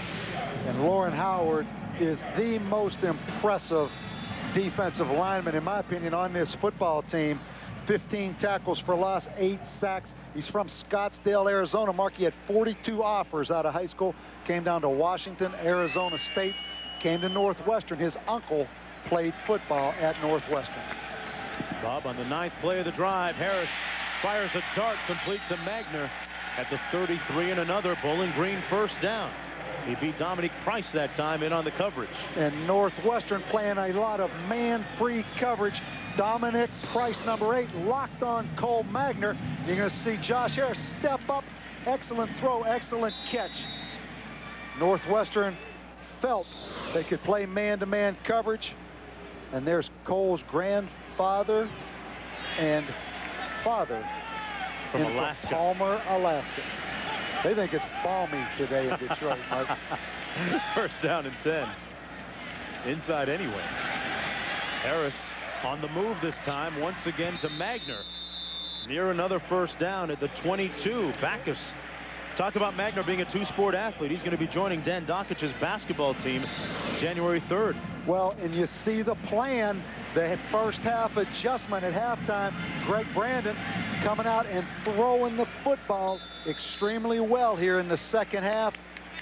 You see Josh Harris drop back. Now you see him throw the football on the run. Impressive drive right here, Mark. And there you see the way those young guys wear that hair in Alaska. Those long blonde locks that you appreciate so much. Closing in on a record, needs 8 yards. That was his 7th catch of the day. 1st down and 10 for Bowling Green. Pope down to the 19.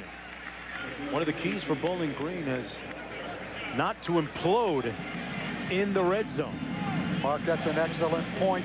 One thing we've not seen today is the option that Bowling Green runs, where they pitch the football to Cole Magner, the wide receiver. I'm a little surprised that they haven't used him as a ball carrier.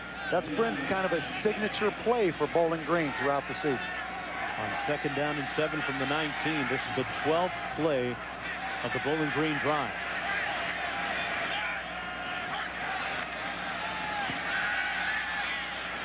Wide open to tight end, Craig Jarrett. And now Bowling Green starting to open up the playbook a little bit. We haven't seen that one to the tight end today yet, Bob. Well, and Craig Jarrett came into this game, Mark, only 7 catches on the season. Let me tell you about this guy. You talk about Jason Wright from Northwestern. I'll match this guy's GPA with anyone. He's a 4.0 student, biochemistry. He's going to be a doctor, academic All-American. That catch right there is every bit as exciting to him, though, when you only catch it 7 times all year. Is that A in chemistry, Mike? 1st and goal. Harris, Magner, touchdown, Bowling Green. And Josh Harris is hot. He's starting to stroke it a little bit. Josh Harris led them methodically down the field into the end zone. Mixed it up with Magner, got it to Sharon, hit his tight end on a pass, and the Falcons are right back in business, and his father and grandfather a little stoked too. Magner also the holder on the extra point. And Josh Harris, we mentioned a moment ago, how does he respond? Mark, you can't respond much better than that. In case you missed it, this is how you make it. From Alaska, Palmer, Alaska, all the way to Bowling Green, Ohio. We'll tell you more about his migration when we come back on the other side. ESPN's exclusive presentation of the 2003 Motor City Bowl, presented by Pontiac, official performance machines of the NCAA, and in part by City Identity Theft Solutions. Free help getting your life back. That's using your card wisely. And by Circuit City, we're with you. Downtown Detroit, city aglow at night, a city built on the backbone of the auto industry. Cole Magner. Boy, look at those long blonde locks, Bob. Hey, Mark, that's what you picture a guy from Alaska up there in the mountains. Doing a little hunting? Yeah. Huh? Have you ever been to Alaska? No. Look like Mel Gibson in Braveheart there. Well, we take a look at the touchdown. What you're going to see is Northwestern in straight man-to-man coverage, no free safety help. Defensive back Dominic Price has to take away the inside. Cole Magner reads the coverage, breaks to the outside. Excellent throw and catch. And there's the grandfather and the father down from Palmer, Alaska, saying, Cole, when you lived at home, you didn't wear your hair that long. You go to college, that stuff happens. You know, they start to unwind a little bit, do things their own way. Jason Wright, who had a 77-yard touchdown run on the last drive, brought down by Mitchell Crosley. In case you missed it, Palmer, Alaska. What was it, Bob? The Bowling Green coaching staff spent $800 to go watch him, and it looks great like investment. Looks like a pretty good deal, actually. Yeah. $800 coming from Palmer, Alaska, but he actually flew into Cleveland. Bowling Green coaches picked him up. Thought they had wasted $800 when they first looked at him on the hoof, but he ended up being a great addition to this program, Mark. There's Jason Wright again, trying to take it around the left end. Wright, 2 yards short of the first down, brought down by Jason Morton. And look at the reaction of Cole Magner. He's looking at the Jumbotron and saying, Palmer, Alaska, got to represent.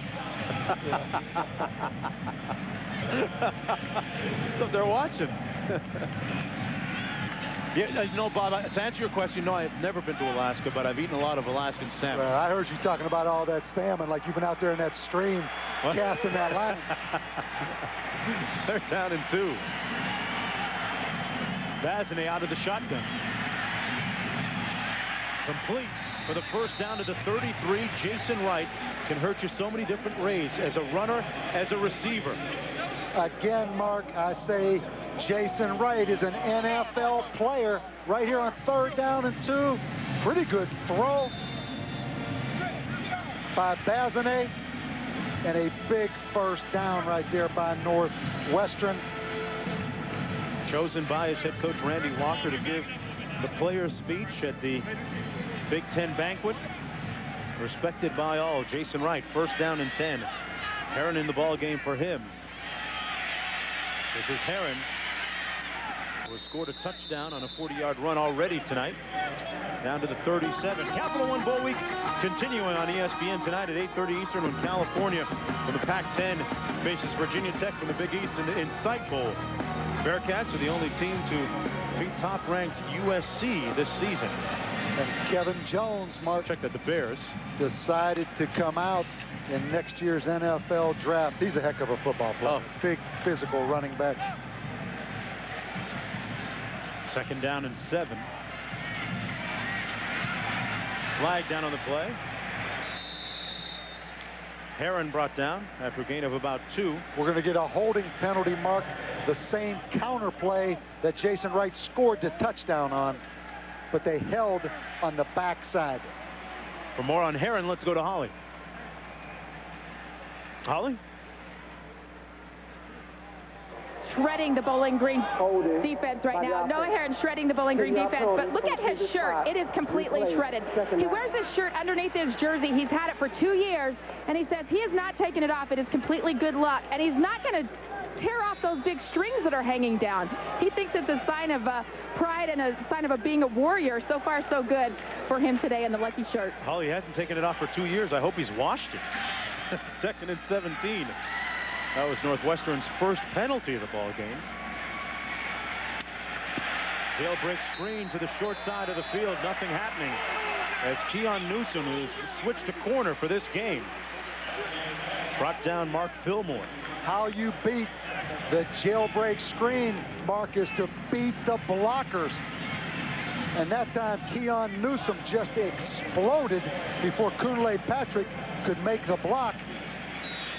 And as I mentioned before, I believe Keon Newsom is an NFL player as well. He's got a brother in the NFL.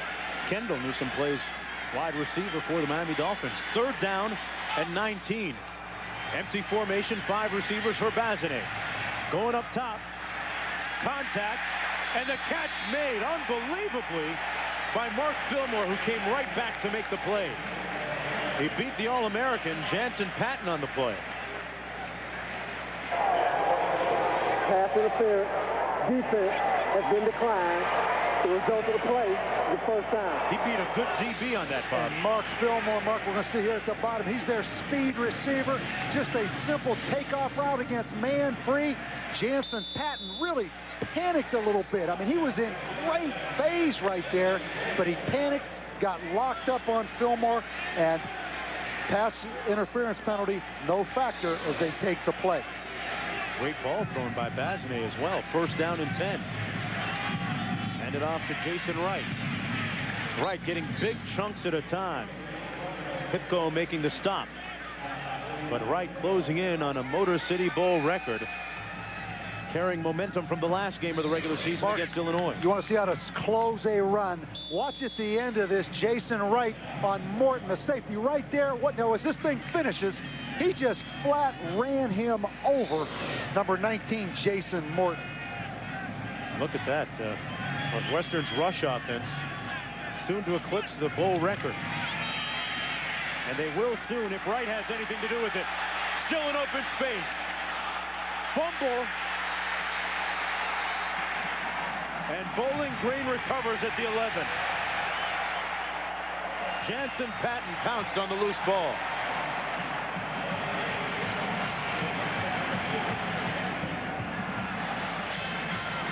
Mark, he does not fumble the football very often. In fact, he had an unbelievable streak of no fumbles per carry going into the Purdue game.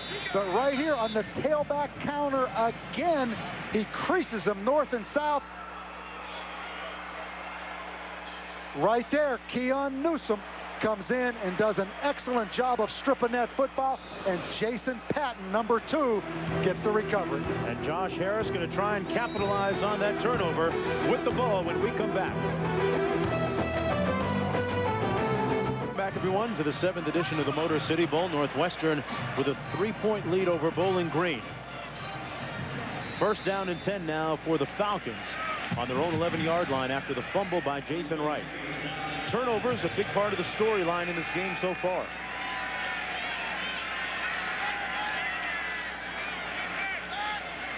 Josh Harris was red hot on that last scoring drive. He pitches it this time to B.J. Lane. And let's take one more look at that strip. That was definitely by design. And Mark, you see more and more of this in college football. Right here, Keon Newsom coming in and just flat stripping that football away from Jason Wright. And an excellent effort right there by Jansen Patton, pulling that football out of the left hand of Jason Wright to recover the fumble. Second down and 4.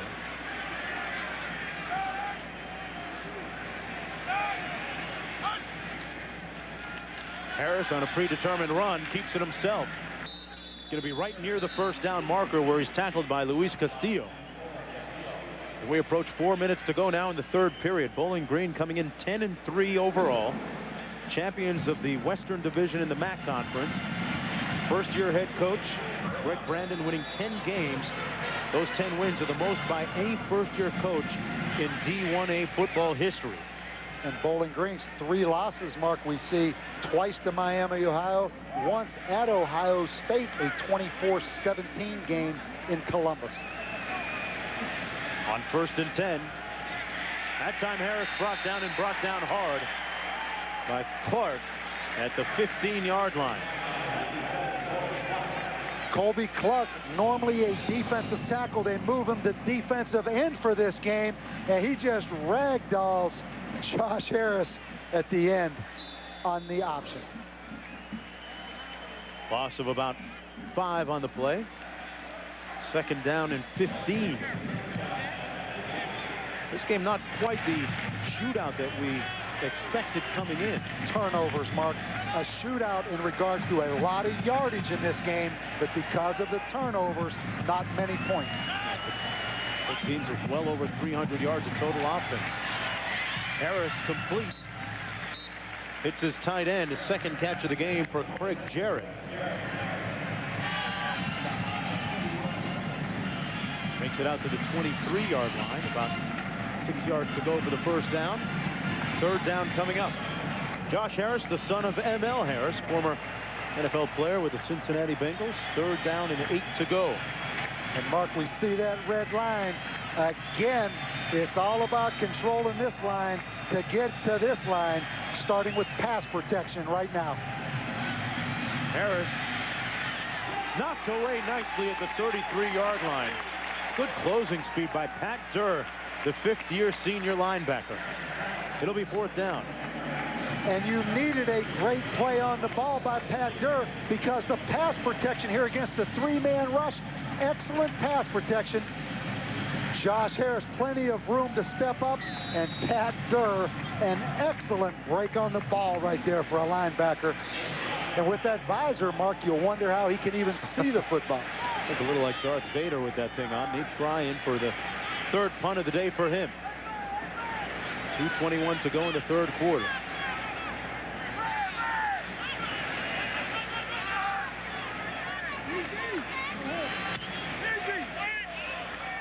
And a great punt all the way back to the 26. Kunle Patrick. A 50-yard boot. Nothing on the return. Burks making the tackle. Jason Wright going to get a chance to atone for that fumble moments ago when we come back.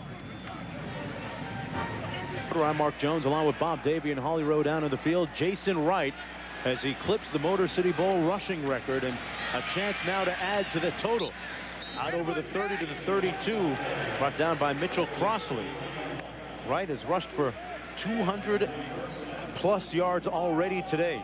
And we talk about turnovers, which, Mark, you mentioned earlier, probably the key statistic in this football game, but Northwestern with only 10 turnovers in their first 7 games, but 12 turnovers in the last 4 games. So late in the season, they've kind of acquired that turnover bug.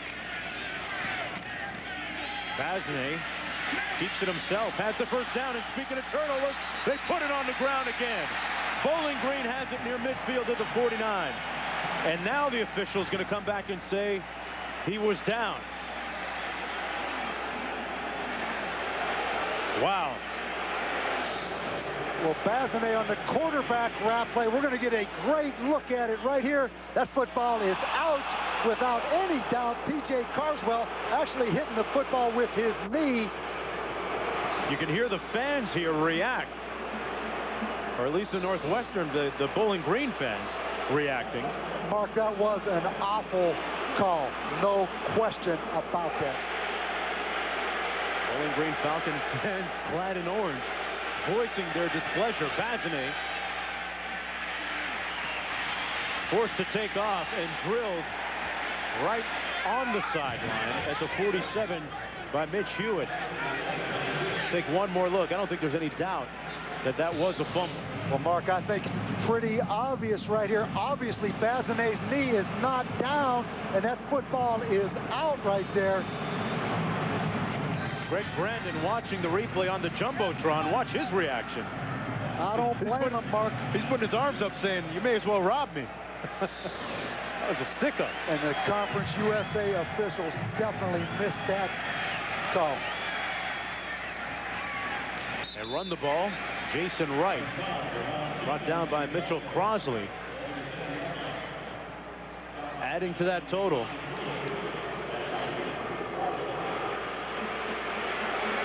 And the fans from Bowling Green still booing.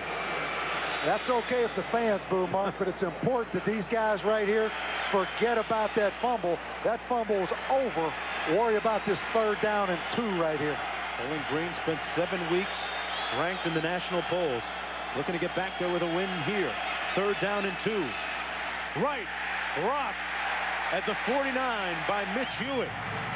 Short of the 1st down.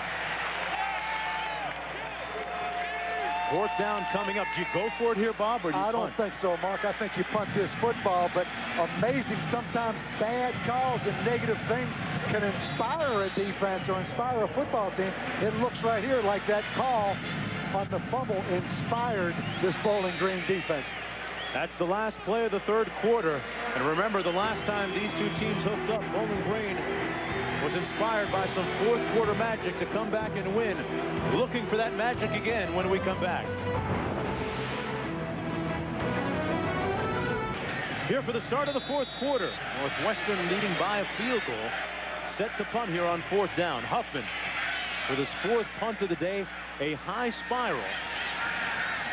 Bearcats called for at the 19-yard line by Charles Sharon, and a good sign for the Wildcats when they're leading after 3 quarters. Randy Walker's team has enjoyed a lot of success, 17-2 with Northwestern. That is a remarkable statistic right there for Randy Walker. But one of those losses was against Bowling Green, one of those 2.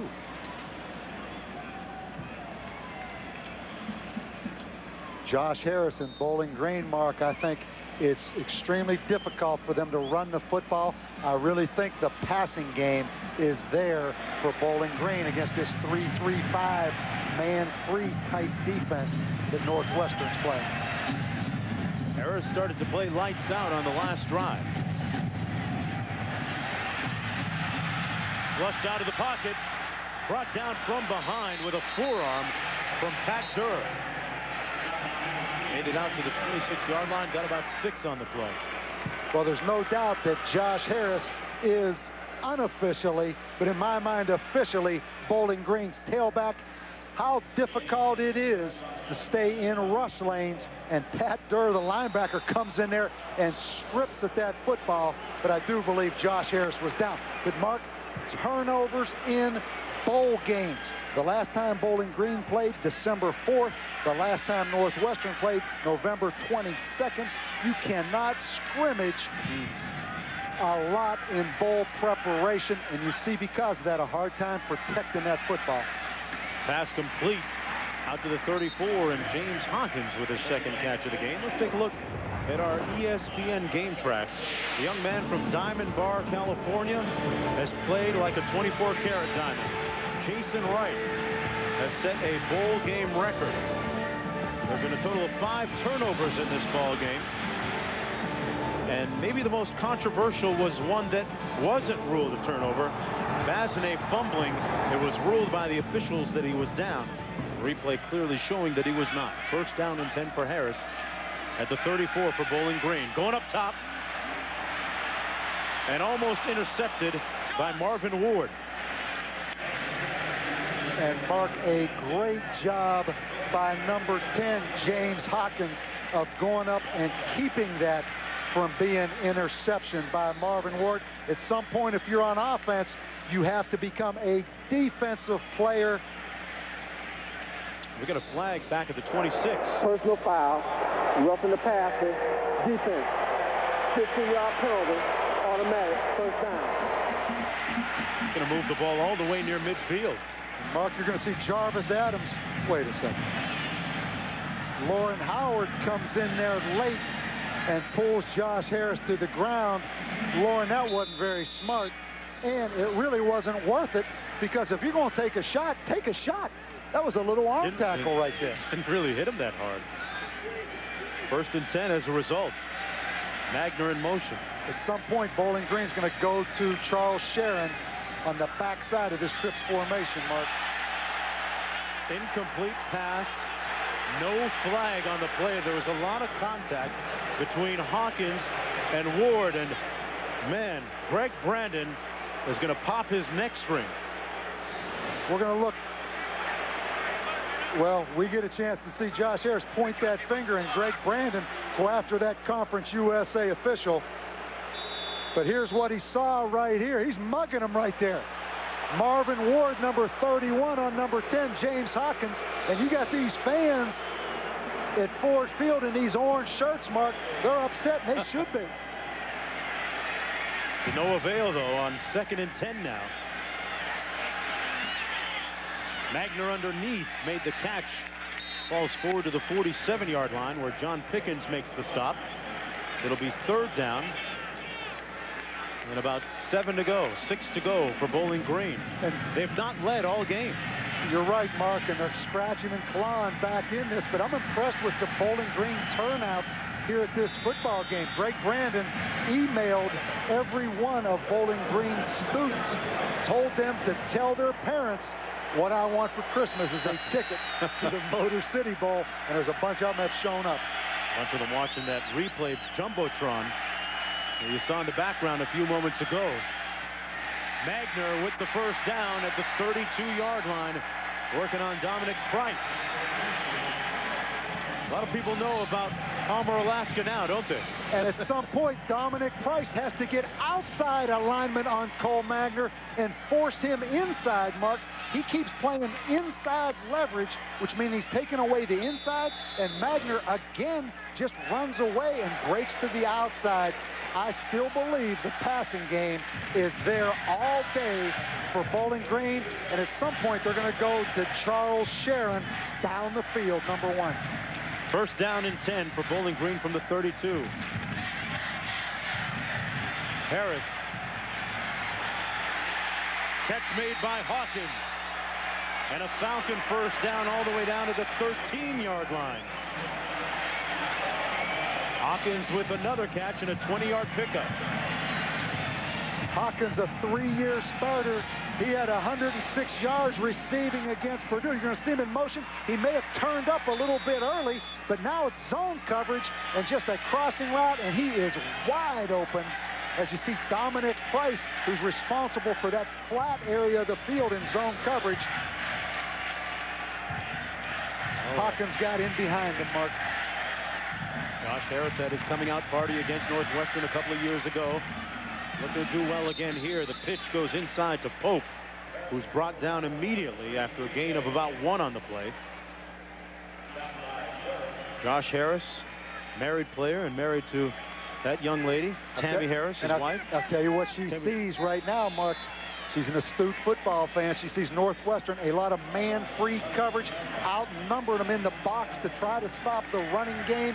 I don't think they can cover these receivers of Bowling Green, particularly Cole Magner, number 21, in this matchup with Dominic Price in man-to-man coverage again. Harris has thrown for over 300 yards into the end zone. Caught, touchdown, Sanders.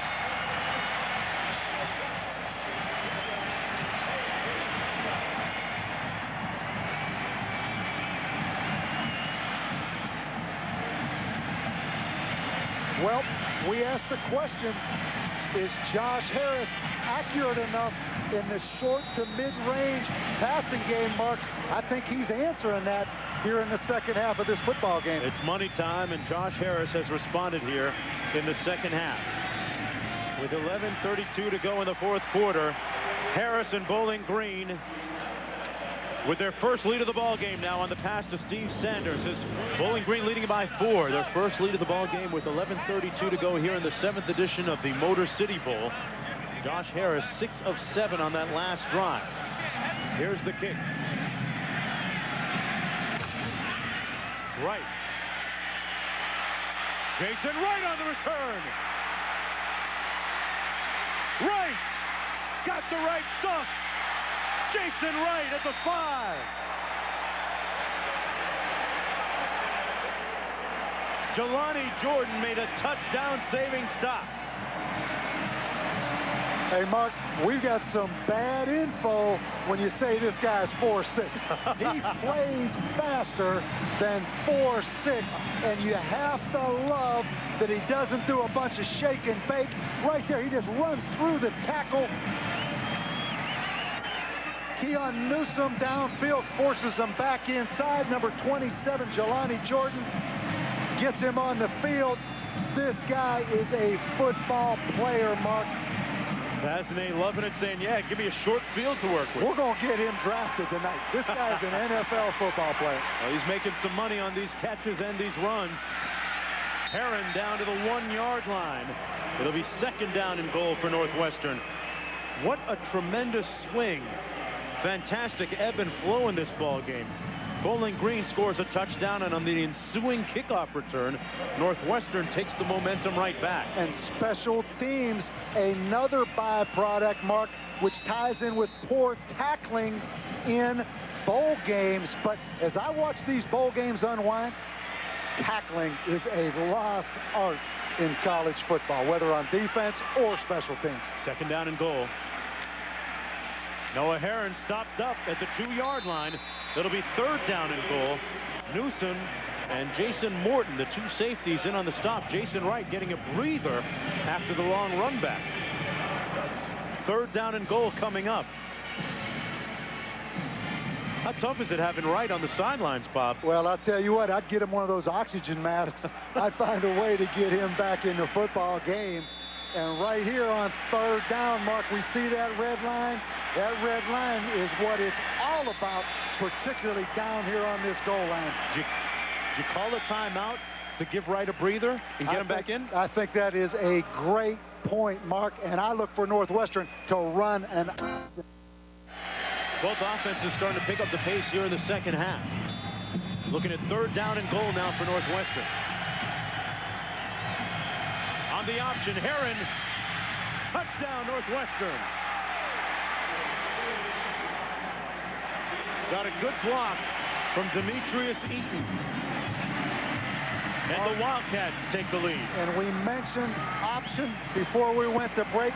They did it a little bit different with Demetrius Eaton, number 42, in there at fullback. And this was all set up by that long kickoff return by Jason Wright. Took it all the way back to the 6-yard line of Bowling Green.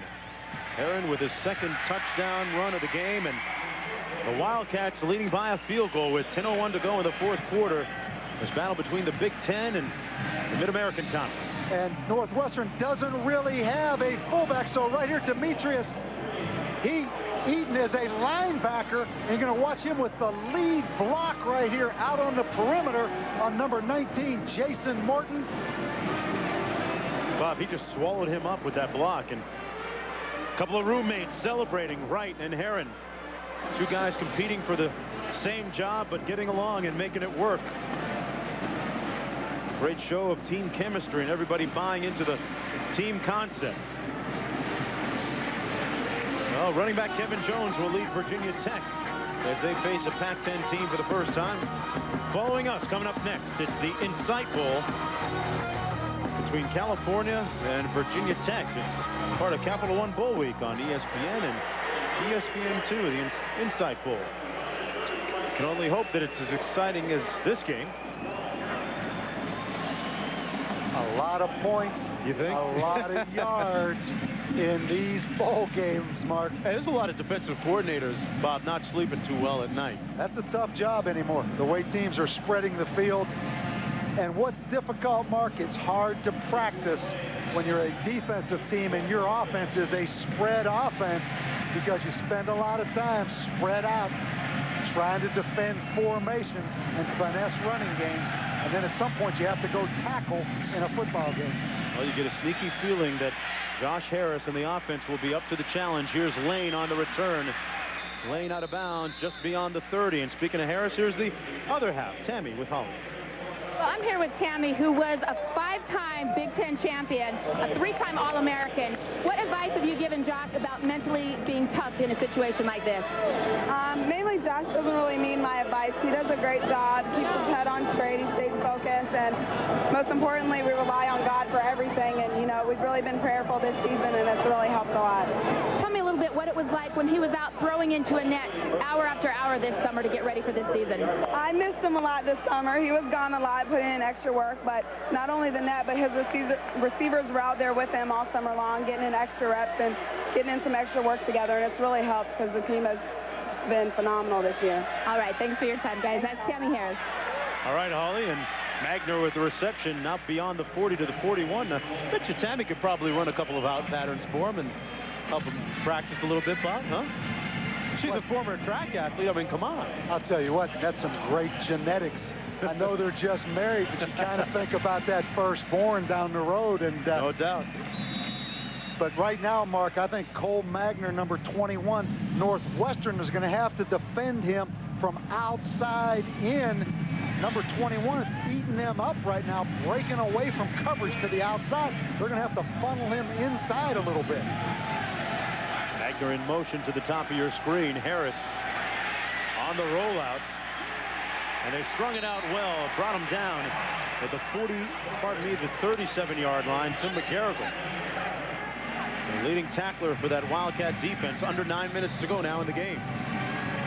See Josh Harris rolling to his left right there. Luis Castillo in pressure in the backfield, and Tim McGarrigle. This is one of the toughest players Northwestern has ever had. These coaches love him, Mark, as we look at this big third down right here. You better cover Cole Magner on the option route, breaking to the outside. That red line showing the line of scrimmage on third down.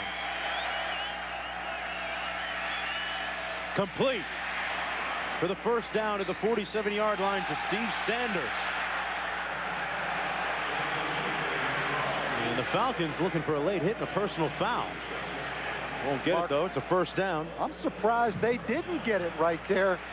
Obviously, it looked like the whistle had blown because the play had stopped. We look at number 12, Steve Sanders right here. He's down, his knee's down. And then he's just thrown to the ground right there by number 51, John Pickens. That's a 15-yard penalty. You notice Sanders saw who it was. It was a big linebacker. He kind of backed off a little bit. First down and 10. Magner in motion to the bottom of your screen. They hand it off to Pope. And Pope is brought down immediately by John Pickens. Northwestern out of the Big Ten, but coming into this game as the underdog, 6-6 overall. They turned their season around after defeating Indiana in overtime. Randy Walker, their head coach, said that things just started to click. We started to quote-unquote get it, and we were the beneficiaries of some great senior leadership. 9 seniors in all playing in their last game here for Northwestern. Second down and 10. Underneath, complete. Boy, Harris just picking them apart underneath. Sharon making the catch that time. Josh Harris started off a little shaky to begin the game, had an interception, actually had a couple in the first half. But since that time has started to look much better here. Magner with the touchdown catch. Got another one right there. That was Steve Sanders. And in the second half, he has been a different quarterback. And Mark, it's amazing in these spread offenses how the quarterback is such a huge factor on every single play. It's not like he ever just hands it off to the tailback. 3rd and 1. Harris keeps it himself. Has the first down and then some at the 31. Josh Harris went into the pack and somehow came out on the other side. And really, Northwestern, Mark, had it defended pretty well. You look right here. Josh Harris just cuts back, and on the backside, Barry Cofield, 67, had a shot at him. But Josh Harris came into the game 4th in the nation in total offense at 332 yards a game. Every play revolves around the quarterback, even more in a spread offense than it does a conventional offense, Mark. First down and 10. A flag thrown as his intended receiver, Sharon, was ridden out of bounds by Marquise Cole. We might have a pass interference here, though, which would be an automatic first down for Bowling Green. That's exactly what it is. And Maurice Cole, number 20, locked on Charles Sharon, number 1. Mark, what he did, he just pinned him up against the sideline and ran him out of bounds. I think it was an excellent call right there. Pass interference on the defense, 15-yard penalty on automatic first down. We're here in Detroit, Michigan for the 7th edition of the Motor City Bowl. It's the Big Ten against the Mid-American Conference, the first time they've gotten a Big Ten team to come to this game. I'm Mark Jones along with Bob Davey and Holly Rowe down in the field. These two teams have met once before, and Bowling Green won that in a shootout 43-42 a couple of years ago. That courtesy provided by some fourth quarter heroics. And quarterback Josh Harris, first down and 10. Ball at the 16. Pope brought down immediately. Wouldn't be surprised to see these two teams go over 1,000 yards combined for the game, Bob. Mark, you're right. And if it wasn't for the turnovers, this would be a tremendously high-scoring football game. We look how close and balanced these two offenses are, but you notice the tailback in this football game for Bowling Green, not much of a factor. It's all about Josh Harris either running the football or throwing the football. Northwestern's taking the tailback out of the game for Bowling Green. On second down and 10. We're going to get man-to-man blitz coverage right here, Mark. Harris underneath again, has a man. It'll be first down and goal. McGrady with the catch. Boy, Josh Harris showing a lot of touch on those intermediate passes. McGrady, you're going to see him come across the field against man-to-man coverage. Northwestern turned him loose that time. And right now, Northwestern really struggling, Mark, with this Bowling Green passing game. Just kind of nickel and diming them to death, Bob. First down and goal. Harris has completed 36 passes, a bowl record.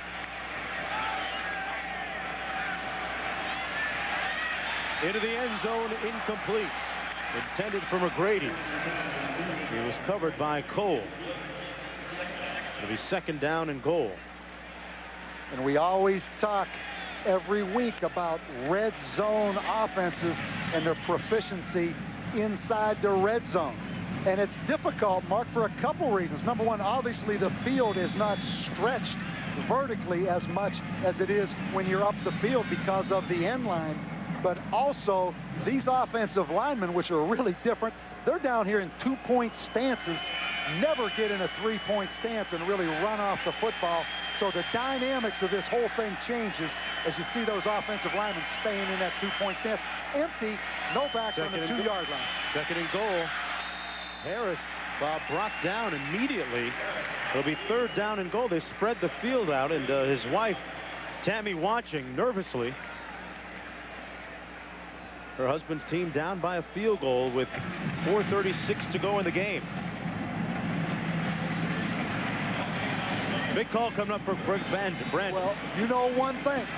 Number 5, Josh Harris, going to be the focal point of this call right here, Mark. Again, they go empty, no backs, trying to spread Northwestern out. Northwestern in man-to-man coverage. 11th play of the Bowling Green drive. Touchdown, Magner.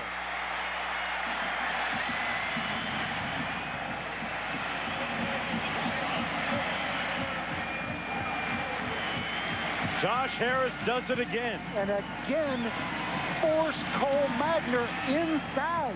He keeps running away from defenders. Here they have him matched up on the linebacker right here again, Mark. I'm inside leverage. He just keeps breaking away, and you're going to see an excellent catch right there. That time locked up on Braden Jones, but you better funnel him in. He's killing you running to the sideline. Bowling Green up 4, 28-24. Josh Harris does it again, and just call Cole Magner 7-11 because he is open all day long. His second touchdown catch of the game, and the Falcons out of the Mid-American Conference making a statement. Tammy Harris loves SPN's exclusive presentation of the 2003 Motor City Bowl. Brought to you by Capital One. What's in your wallet? By Singular, the wireless company that fits you best. And by Sonic. It's not just good, it's Sonic good. Back in the city of Detroit, built on the backbone of the automotive industry, a couple of teams right now firing on all cylinders. The offense is kicking in. 4-point lead for Bowling Green, and the last 2 drives have resulted in touchdown scores. And Mark kicked this football away from number 18, Jason Wright, and they do. And they squib it down to the 17. That's Noah Herron. Why would you kick it away from Jason Wright? Well, why not? He's run the ball well. He's set a bowl record with over 200 yards rushing, including a 77-yard bolt into the end zone early in the second half. That set the tone in the third quarter. He has a total of 237 yards on the ground, and this kickoff return on their last offensive sequence, which led to a touchdown, took it all the way back to the 5. First down and 10. On the jailbreak screen, Kunle Patrick makes the catch and is brought down immediately by Reynolds. And Mark, we look at Jason Wright's numbers. Let me make this point. People say there's too many bowl games. I disagree. If there was a playoff system, people wouldn't have the chance across this country to see number 18, Jason Wright. It's all about people getting a chance to see great players. I don't care if he plays on a 6-6 football team. This is a heck of a football player that people across the country ought to enjoy watching. I feel you on that. Here's Herron over the 20, brought down at the 23-yard line by Reynolds again. You talk about Northwestern and the fact that they're 6-6, Bob, but 5 of the 6 losses of theirs this year were against teams in the top 25. It's definitely a mitigating circumstance. Exactly, Mark, and they beat Wisconsin, Penn State, and Illinois late in the football season. But you know what? Right now, if they're going to win a 7th game, Brett Bazinet has to make a play in the passing game. They cannot run the football here on 3rd and 10. He's got to throw it, and they've got to catch it right here, and they've struggled. The red line, the line of scrimmage on 3rd down. Bazinet sacked back at the 9-yard line by Keon Newsom.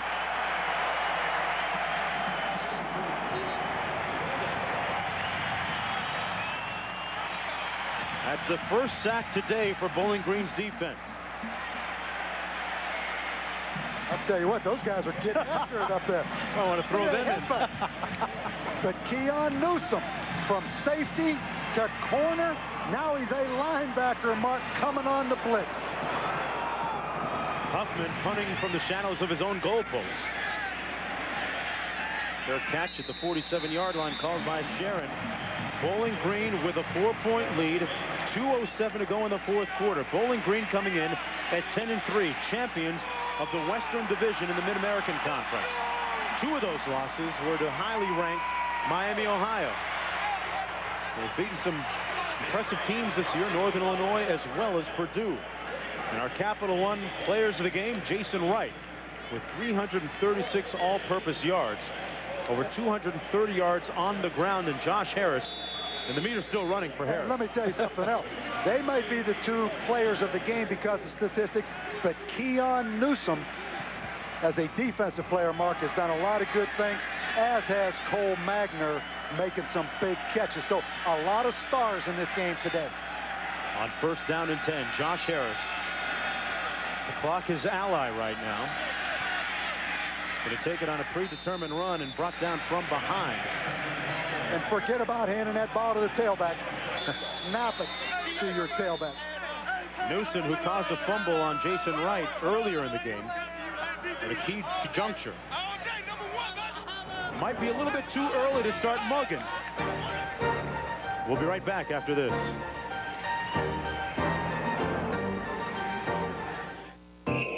Washington State looks to head coach of Bowling Green, trying to build upon the success laid down by Urban Meyer, the former head coach of Bowling Green. 2nd down and 10. Falcons with a 4-point lead. And it looks different in the shotgun late in the game, trying to run the clock out, but that's what they do. Harris keeps it himself, stopped up again by Castillo. And it'll be 3rd down. Clock working against Northwestern. We got a timeout on the field, and time to tell you about a little more football coming up, NFL style. Double coverage weekend starting tomorrow with Donovan McNabb and the Philadelphia Eagles looking to win the NFC East when they visit the Redskins Sunday. Jamal Lewis will try and surpass Eric Dickerson's single-season rushing record. Needs 154 yards against the Steelers. Both games also available in high definition on ESPN HD. Well, time winding down. Northwestern out of timeouts, Bob, and trailing by 4 points. Got to get the ball back. Got to score. What do you do? Well, first of all, if you're Bowling Green, run the football right here. Northwestern with no timeouts. It'll take it down to about a minute left in the football game. Then you punt it and you play defense. It's a 4-point game. If you're Northwestern, you have no choice. I mean, you come up and you play everybody in the box. You try to defend Josh Harris running the football right here. I doubt very much that Greg Brandon will throw the football, particularly after watching that Hawaii-Houston game last night when June Jones threw it late in the game. The Sheridan Hawaii Bowl, quite the shootout. But Mark, let's give credit to this Motor City Bowl. 51,000 people here today. Really impressed with the turnout. Also impressed with this facility here at Ford Field. This has been an outstanding football. This is a bowl game strictly on the way up right now. 3rd down and 8. This Bowling Green program on the way up as well. Harris converts on 3rd down at the 21 to Sanders. And that is a dagger to the heart of Northwestern. Great touch pass by employee number 5, Josh Harris. And Mark, one last time we see right here, man-to-man coverage. The defensive back playing inside technique, and the receiver is going to run away from him to the corner, and a poor job right there by Dominic Price. And Steve Sanders just iced it right there. Give Greg Brandon credit. Instead of running the football, taking it down to a minute left in the game, he threw the football. Shows the confidence he has in Josh Harris. Josh Harris had an outstanding season last year for Bowling Green, but because they didn't win the West Division, he was somewhat overlooked. Still on his feet right here and falling at the 27-yard line, but people certainly know who number 5 in orange is this year. He is one of the premier quarterbacks in the entire country, and for the MAC, boy, what a year for quarterbacks. Roethlisberger and Harris. And with the game on the line, Josh Harris marked 12 for 14 passing in the 4th quarter. Northwestern, a good defensive plan, in my opinion, making Josh Harris throw the football to beat them. But you know what? Josh Harris did throw the football and did beat them. Eventually warming up in the second half. Northwestern has no timeouts remaining. And Bowling Green looking to improve to 11-3 on the season. A very successful season for first-year head coach Greg Brandon, who might get an orange, grape, or raspberry Gatorade shower. Take your flavor, take your pick. I think it was just water, Bob. Mark, you mentioned it, another notch in the holster for the MAC Conference. Outstanding win. I think Northwestern is an improving team. Only 9 seniors back next year. Give Northwestern credit. They played well today, but Bowling Green comes in there and wins it, not only for themselves, but for the MAC Conference. In front of 51,000 plus here in Detroit. Tammy Harris, the wife of quarterback Josh Harris, Greg Brandon among the Bowling Green supporters, celebrated as the Brain Trust meet at midfield.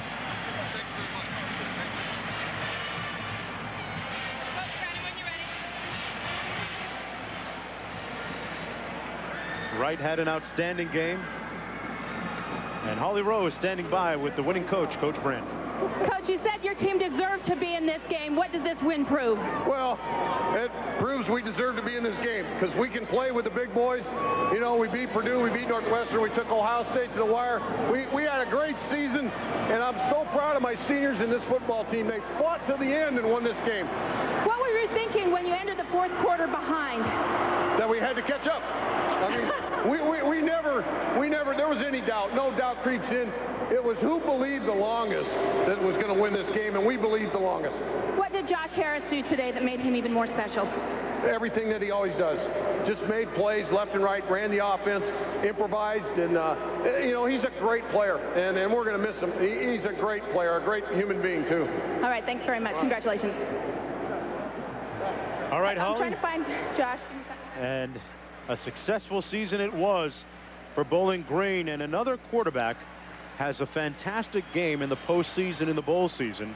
We've seen so many of them. Roethlisberger, a game we did, Bob, in the GMAC Bowl, threw for 376 yards, 4 touchdowns. Timmy Chang in the Sheridan Hawaii Bowl last night, 5 touchdowns. And Josh Harris among that elite list with 3 touchdowns and almost 400 yards passing today, and over 400 yards of total offense for the Bowling Green Falcons, the victorious team.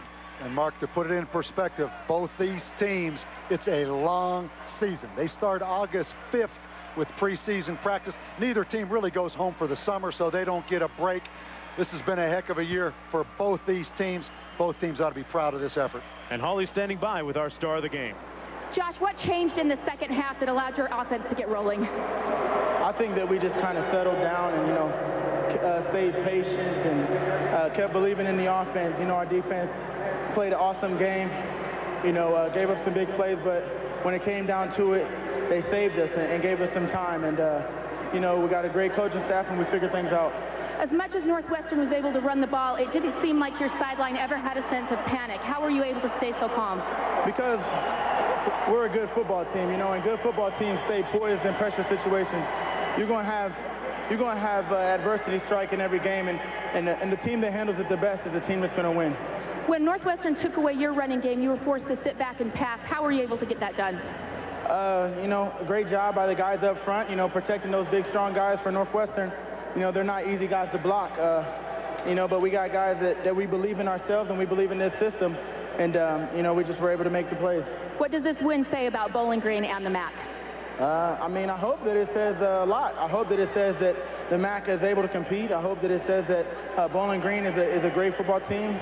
I hope that it means that in the future the MAC will get more bowl games. All right, congratulations and thanks very much. Mark? Thank you very much. All right, thanks a lot, Holly. 4 years ago, Josh Harris came to the door. The coaches demanded adamantly that he play quarterback and nothing else.